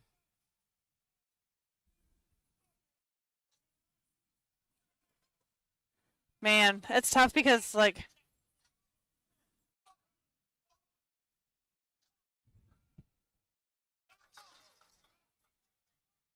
oh, nice friend here, getting him some shock so we can keep going. Yeah, but actually, Rusty himself called for Chalk to be brought Yeah. over. There we go. Look at that. Chalk helps so much. What a science experiment. Oh my gosh. We got a good tuck and roll.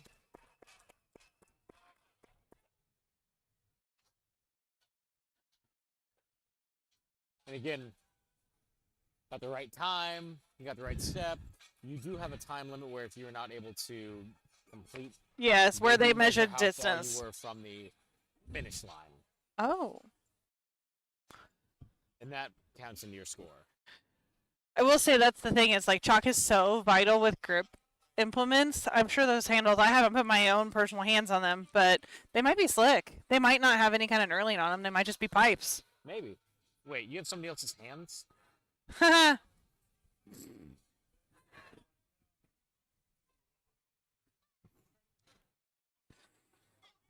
Oh, big dip on that first one.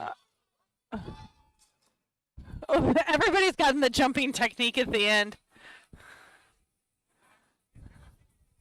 See, I'm not that athletic. I just trip. I would probably just trip too. I'm not sure if my ups are high enough to get up. Mine might be. Maybe. Just float like a butterfly, jump like a bee. Kangaroo? Yeah, I know what you were trying to go for, but it didn't work out for you. It's fine. Not everything that I do can be a victory. Because if it was, I wouldn't. Did I even crack the achieve- first dad joke of the day today, Brian? Probably. Or I we're think just so. Used to mine that. That it's not. fly underneath the radar. Maybe. But more than likely, I believe you did. I think I might have.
All right, going in that first lane there. Looks like we're down a belt, but he did good. It Oh, didn't did trip a him up great at all. job. He just kept going. Nice work. Very, very, like, started to actually almost tip back on that frame if you watched for a couple of the steps. Was it when his belt fell off, I though? think so. I think you Mentally, lost that tension. could kind of trip you up a little bit, I Oh, think. no. Yeah. Oh.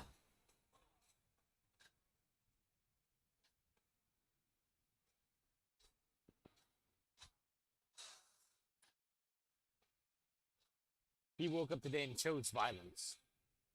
A lot of people have, like, everybody's done very well. Everybody's worked really hard today.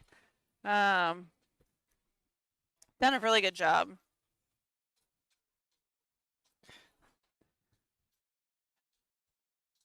The dollies, genius. I guess I get why you wouldn't want to do like permanent wheels on the bottom. Oh no, it's just a falling hazard. Yeah. Yeah, well, yeah. Or if you let it slide and it fit, that would actually be really funny though. No, 'Cause you have to set Brian. it down gently. Oh no! It just adds another element of danger. Danger.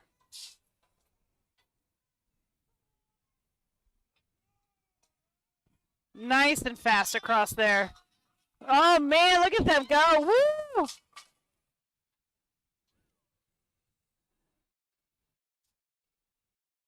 They both dropped the frame within a couple inches of each other on the line. I know. It's actually more impressive than anything.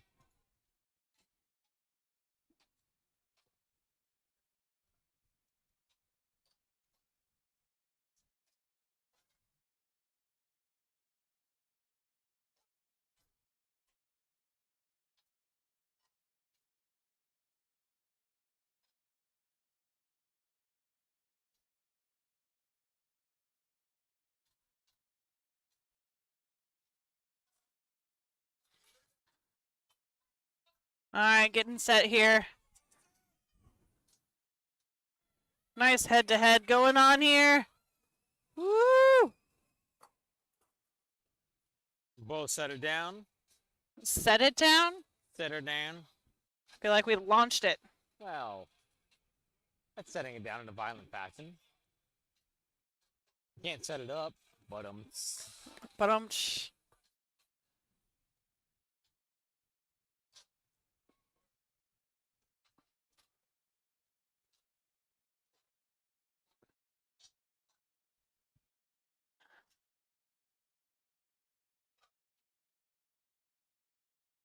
I do think it would have been cool to have a Hercules hold. Hercules hold, just because that's a logo on the shirt.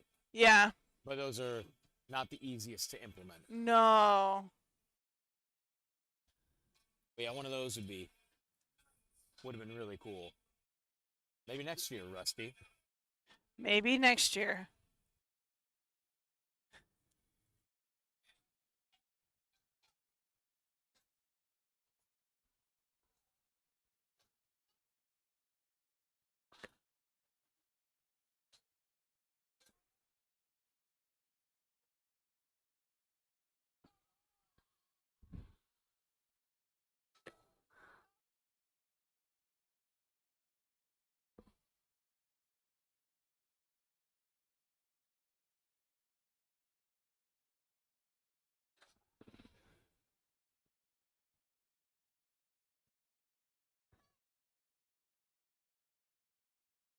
Oh, ouch. Oh.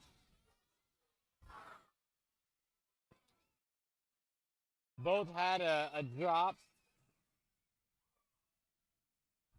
Those do look like smooth pipes. Those are definitely smooth pipes. Gotta have a chalk runner.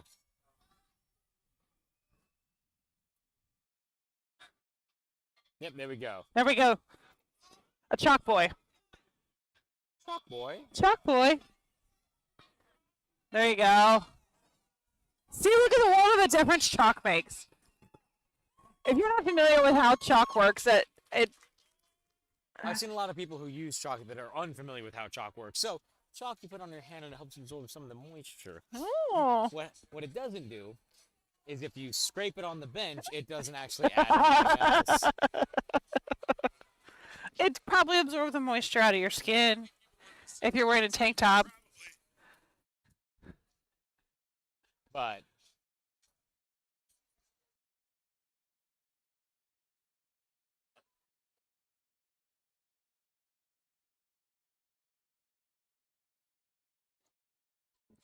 All right, we're getting ready to go here again. we've got our chalk boy chalked and ready.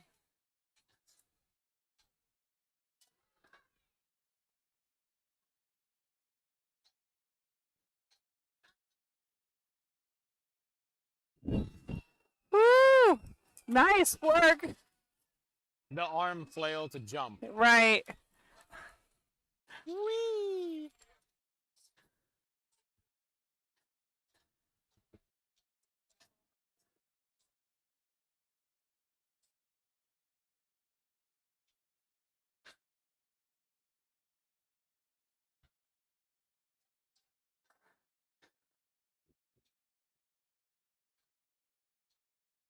Oh, there is a chalk pole way down there on the other side. Oh, there's probably not one on this side, though.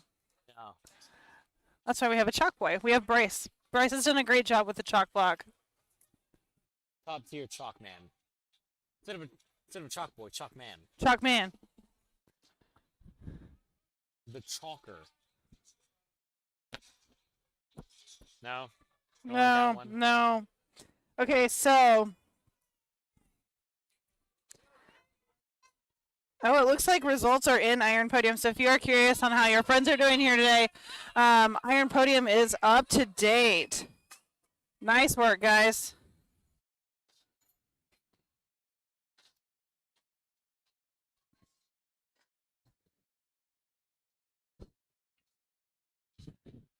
Man, it was a 1 point difference between first and second here between Jenna and Ashley.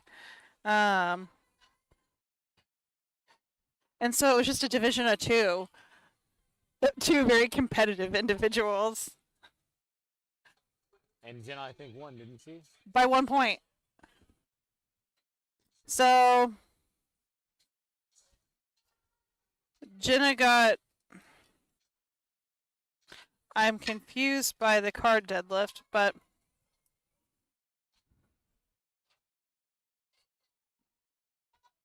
Oh, okay, never mind. My brain hurts.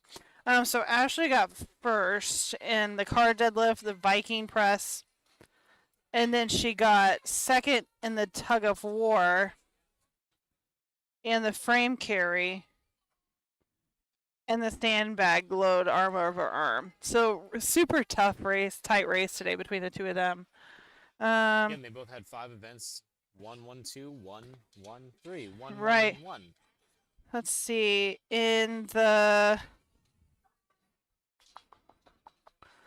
men's heavyweight novice division, the first 3 places are 1 point separated. So our first place individual had 32 points, and then second and third are tied for second. Both got 31 points. The more So people very in your close there. The more people in your division, the more points there are. The men's heavyweight was 6-5, so close there. Ooh, the men's heavyweight sub 275 was 1 point separate, and they actually have 0.5. So it was 12.5 for Travis and 11.5 for Dominic. Nice and fast there. But they still have, actually, okay, I lied. We're not all the way done yet. They still have frame carry to go, Travis and his component. Yep, big boys are So, left. yeah. So placing on this event's really important for them, so that way they can get the most amount of points.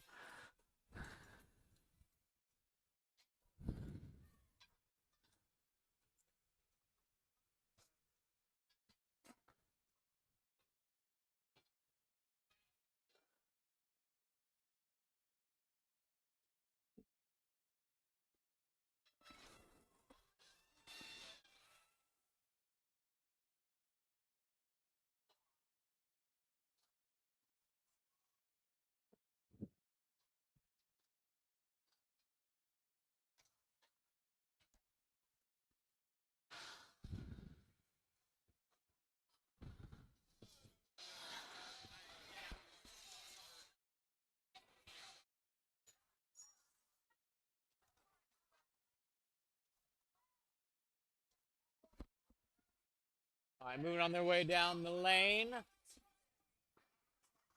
Super fast. Oh, come on. Now he's good. Okay. Just before the front of the implement.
See, the real question is, how do you decide which frame you get?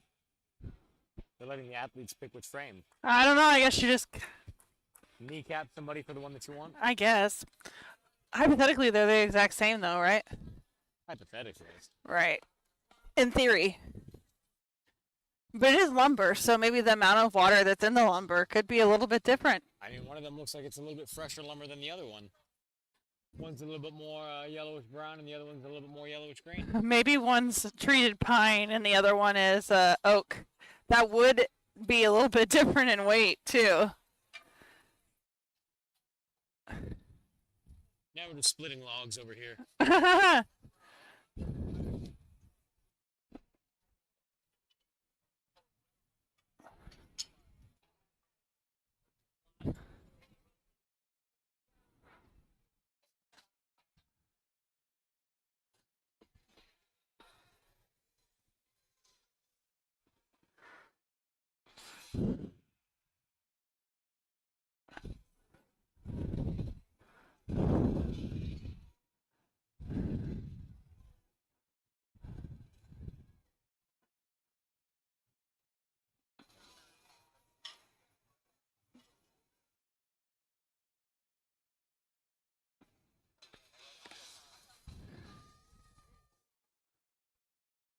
Making One sure thing we that get. I'm not seeing a lot of athletes do, which is something that powerlifters do, is on deadlifts, you can use wrist wraps, not straps.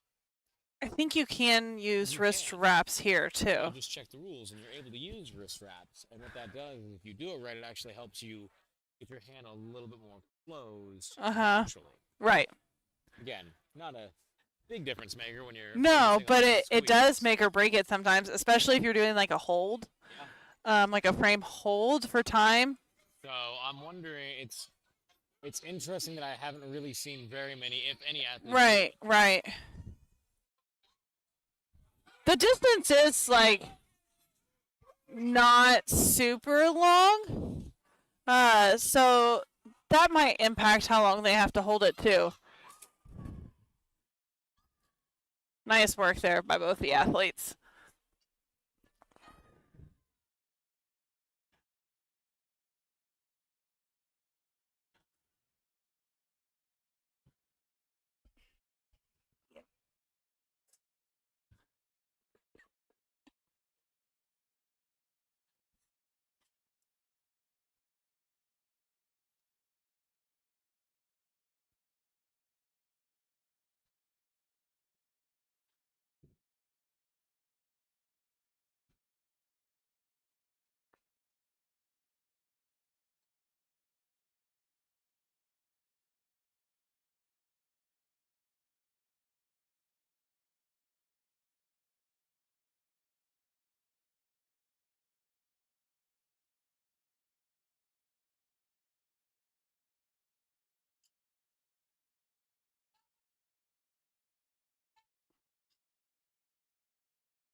All right, getting ready to go here again.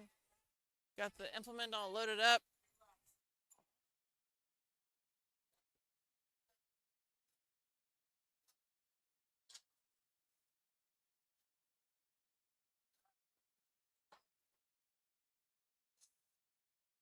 Nice work.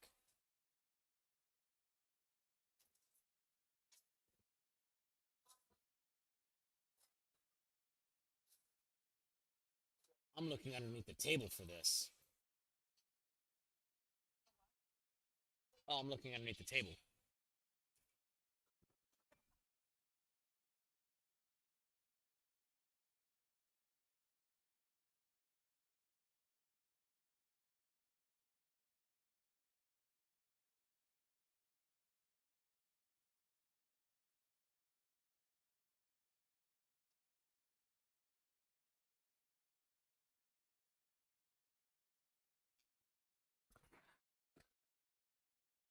We're getting a country song going in the background. Yeah.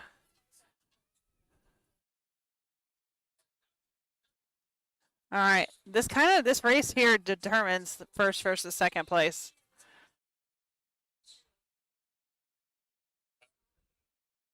Yeah, I was gonna say, he didn't put any chalk on. I'm like, what the heck are you doing, dude? Now we've got chalk. He did clean off the handles, though. Come on. All right. Let's go, Travis. Let's go, guys.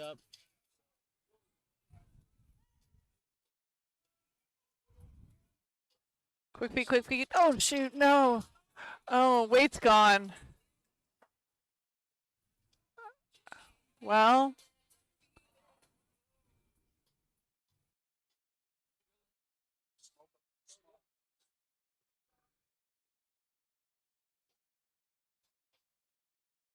All right, so we had an equipment malfunction there. Yeah. That kind of, as a competitor, I can understand not being happy about that. No, I think they might let him do it again.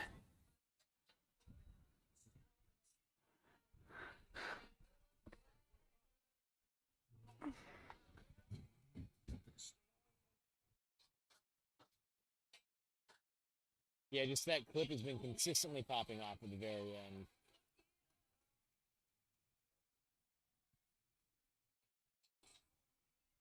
Travis had that in the very beginning. He and then did. Dropped it. I don't know if that was a hand issue or if that was a. I don't know. Slip off. Right.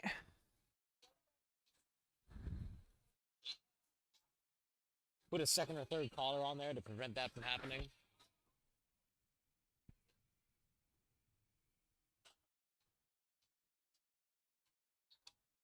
Yeah, they did put a second collar on it.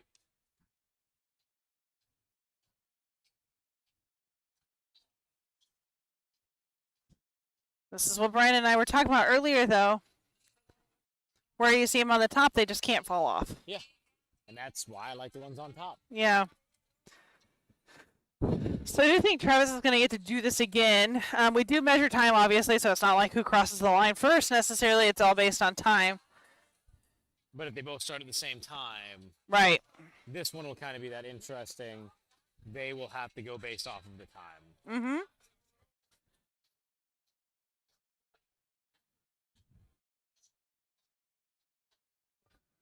But I mean, the question is, how would you feel having to go a second time because the weights fell off?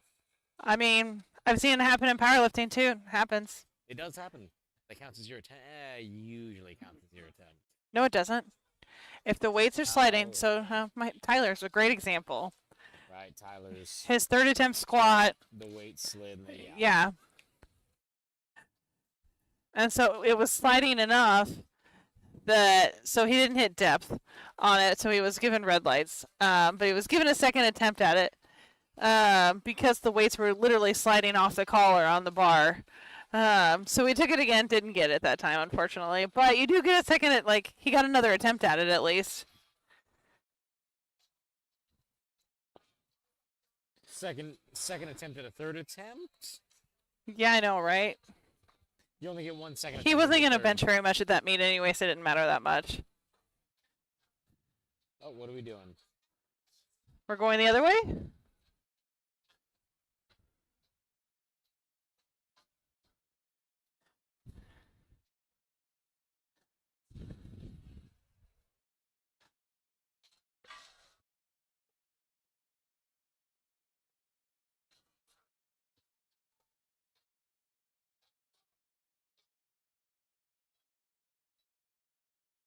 Hmm.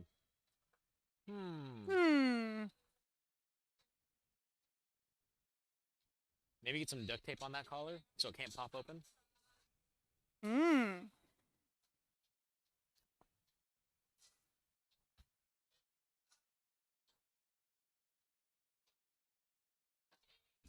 They're giving it a few seconds to kind of recoup from that first run.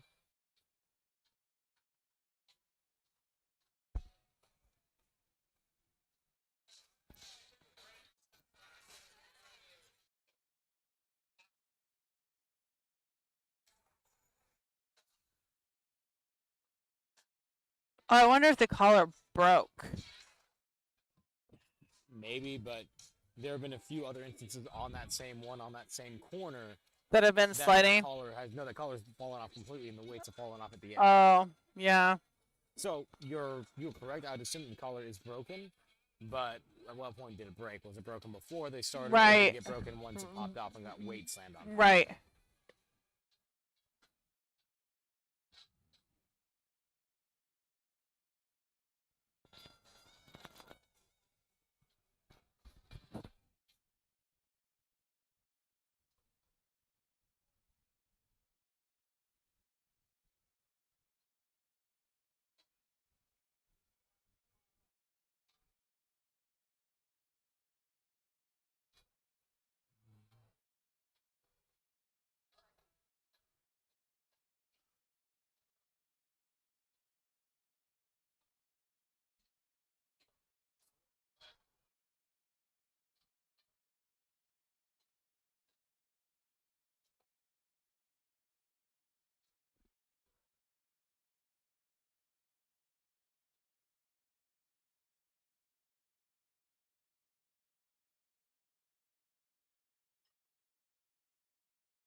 Oh.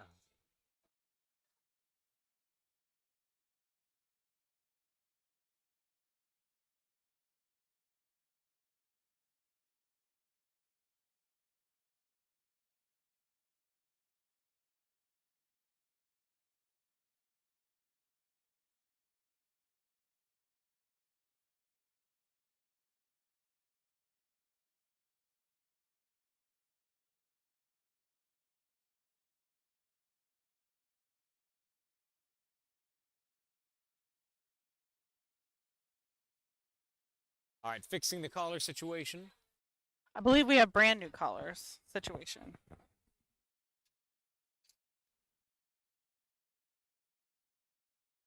Double checking, triple checking, quadruple checking, every single one.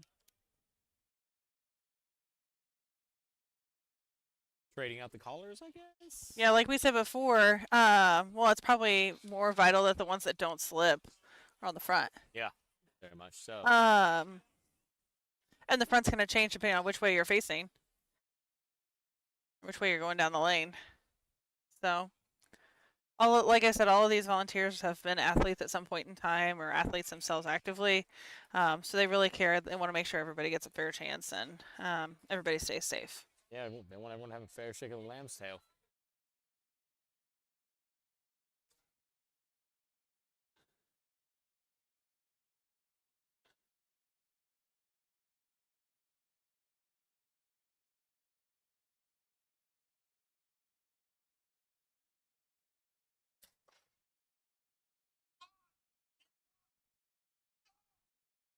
Oh, man, those handles are slick. Not just the handles that are slick. There's not a good way to keep the Well, his hand was slipping most of that time too just Yeah. now.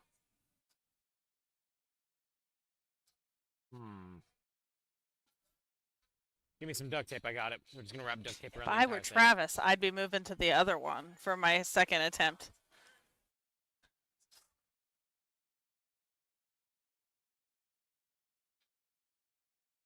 All right, let's go. Come on.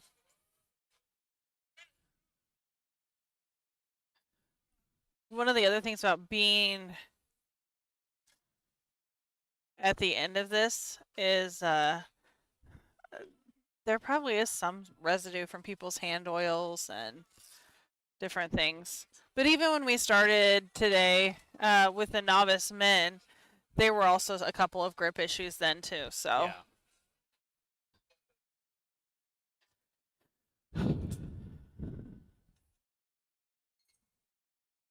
That one seems to be more of a grip issue than it was the right, collar falling. right, right. I agree.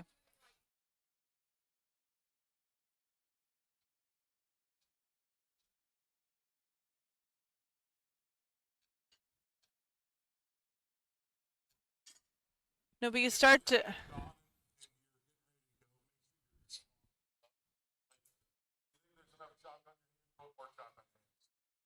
She's giving the advice. You think there's enough? There's probably There's not enough. probably Put not more. enough. Put more chalk on. We need to keep running behind you with a chalk, boy. Right, right. Uh, Chalk so trials? there's been a couple people now drop on this one, this specific implement in this lane. Eventually at a certain point, it becomes almost a mental thing, you know, like with gymnasts and the beam. Yeah. Once one person falls off the beam, more people eventually potentially fall off the beam. Because they think the beam is cursed. Exactly. One of the things, so my niece did gymnastics, does competitive gymnastics. She's gonna be level 4 this next year. But last year, her coach made all the girls, so like they're 6 and 7 years old, face away from the beam. So that way, if one of the girls fell, they didn't know it, or they didn't see it happen. Now, obviously, if a girl comes off crying, like that's just one thing. But then they're not seeing if that beam is, or you They know, don't see if the beam is cursed. right? Exactly. I've never heard that. Really? Yeah.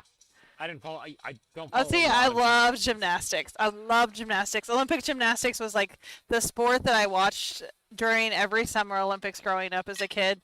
In fact, they talked about, I don't think it was the most recent Olympics, but the one before that in Japan, I believe, that maybe that there was a couple of things loose on the beam, or there was something that wasn't quite right about the beam or the floor underneath the beam that did screw things up. But if you go out and research it, like, there are times that, like, especially, it's kind of like ice skating.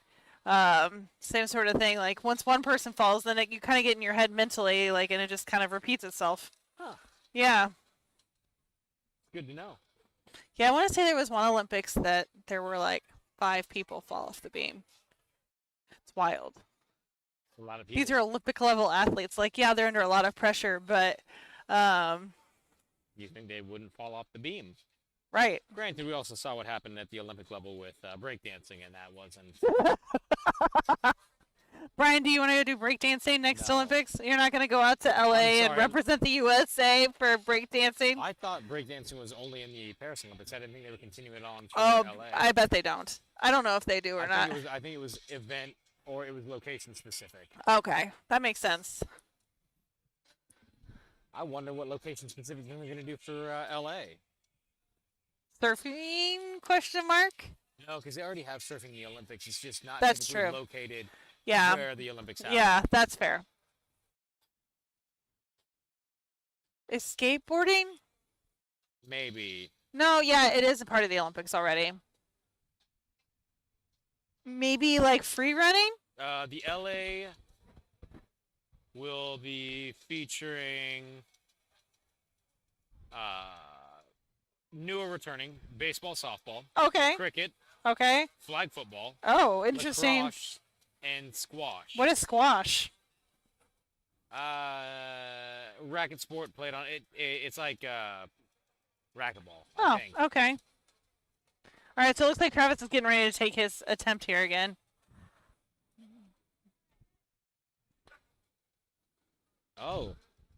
And cricket is coming back for the first time since Oh. 1900. We're both going again. I think just to keep it more head to head. All right. Stick with it. Come on, hold it, hold it, hold it, hold it, hold it, hold it, hold it.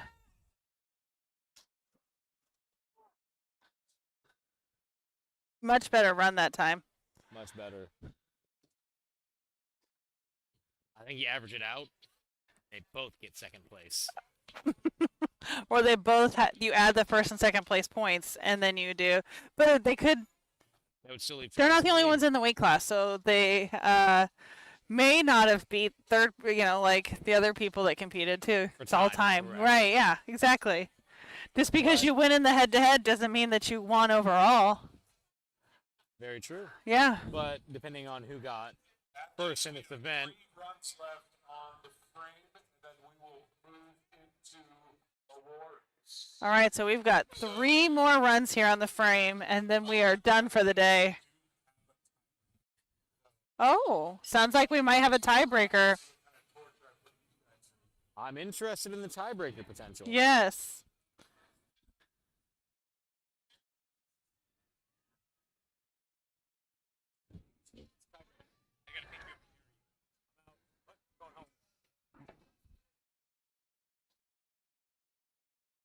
No. So like one strongman meet I went to was tug of war. That was the tiebreaker.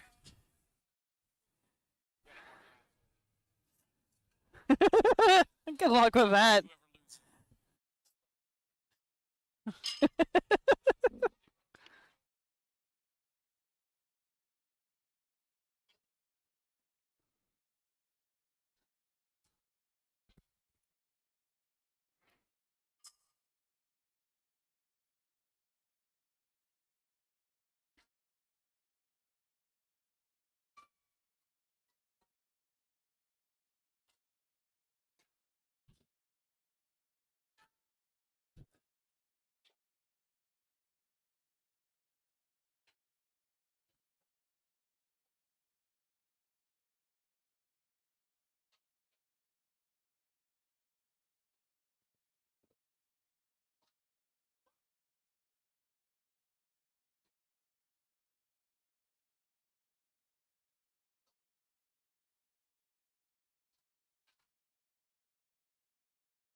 All right, athletes are getting ready here for the next run.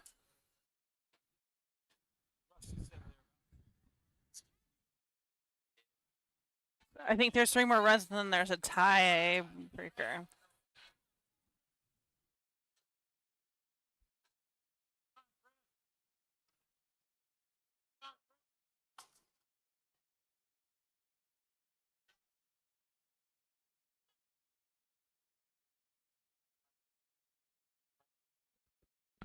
Wrist straps, not straps.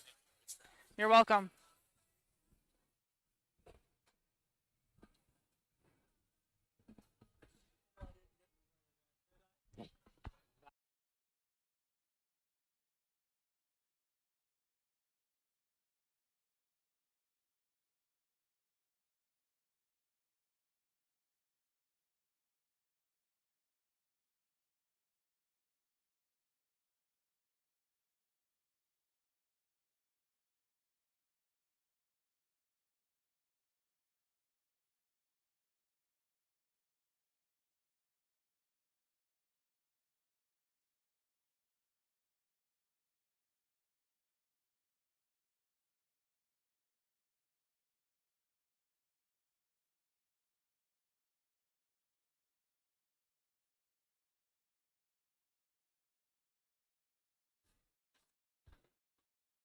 Man, could you imagine if they didn't have those dollies, how many times they would have to walk back and forth with that?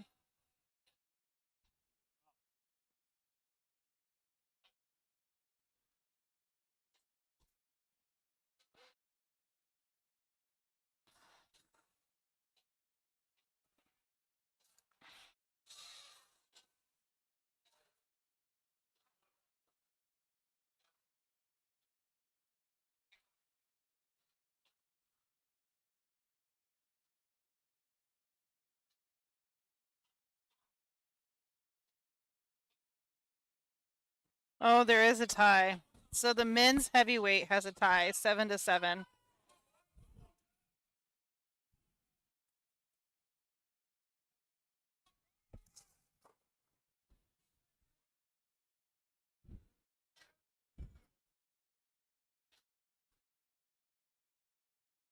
So stick around to see what torture I Rusty's looking know. through. I know. I'm sure Rusty will come up with something crafty. He's not rusty with it, that's for sure. But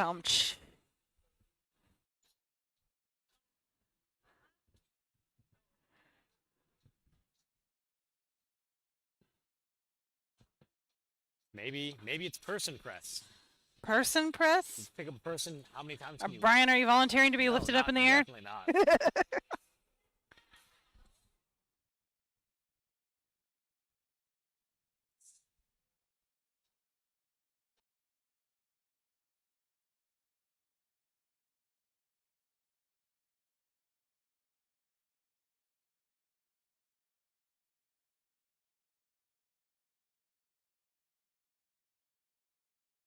Right.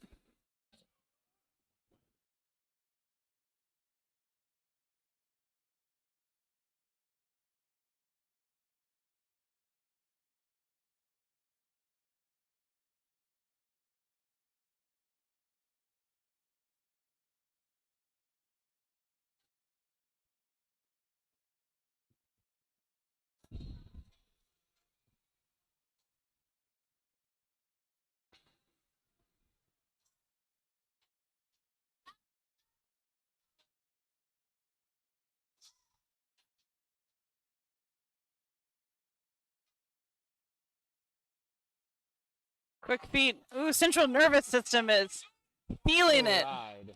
Oh, falling forward technique, though. Let me tell you, that was good work. Tuck and roll. Tuck and roll.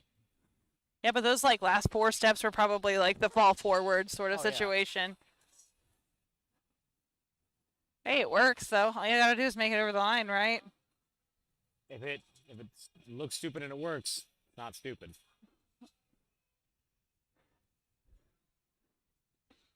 Like we've said, Brian, work smarter, not harder. Exactly.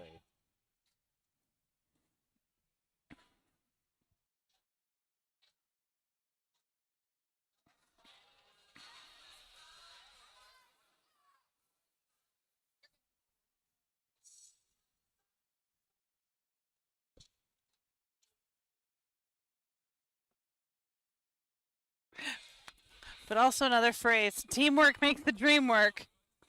True.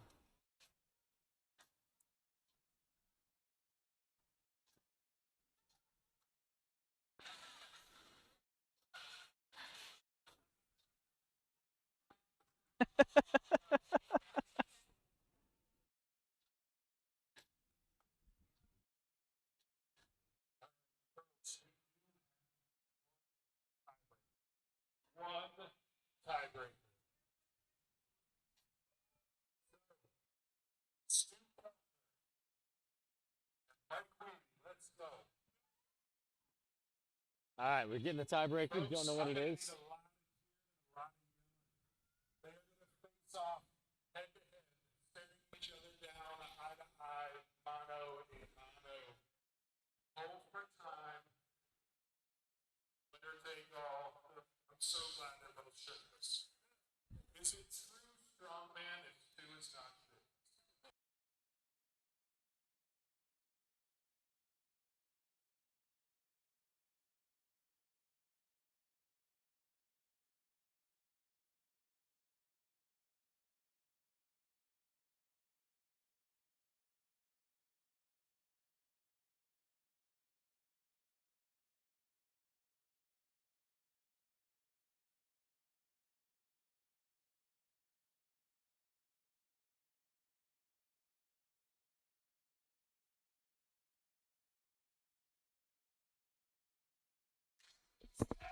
All right, we're good to go here. This is our tiebreaker here. We're just going to do a face-off here with a arm, just a hold, like we talked about earlier, pure grip. As if these people's grips haven't been tested enough as is already.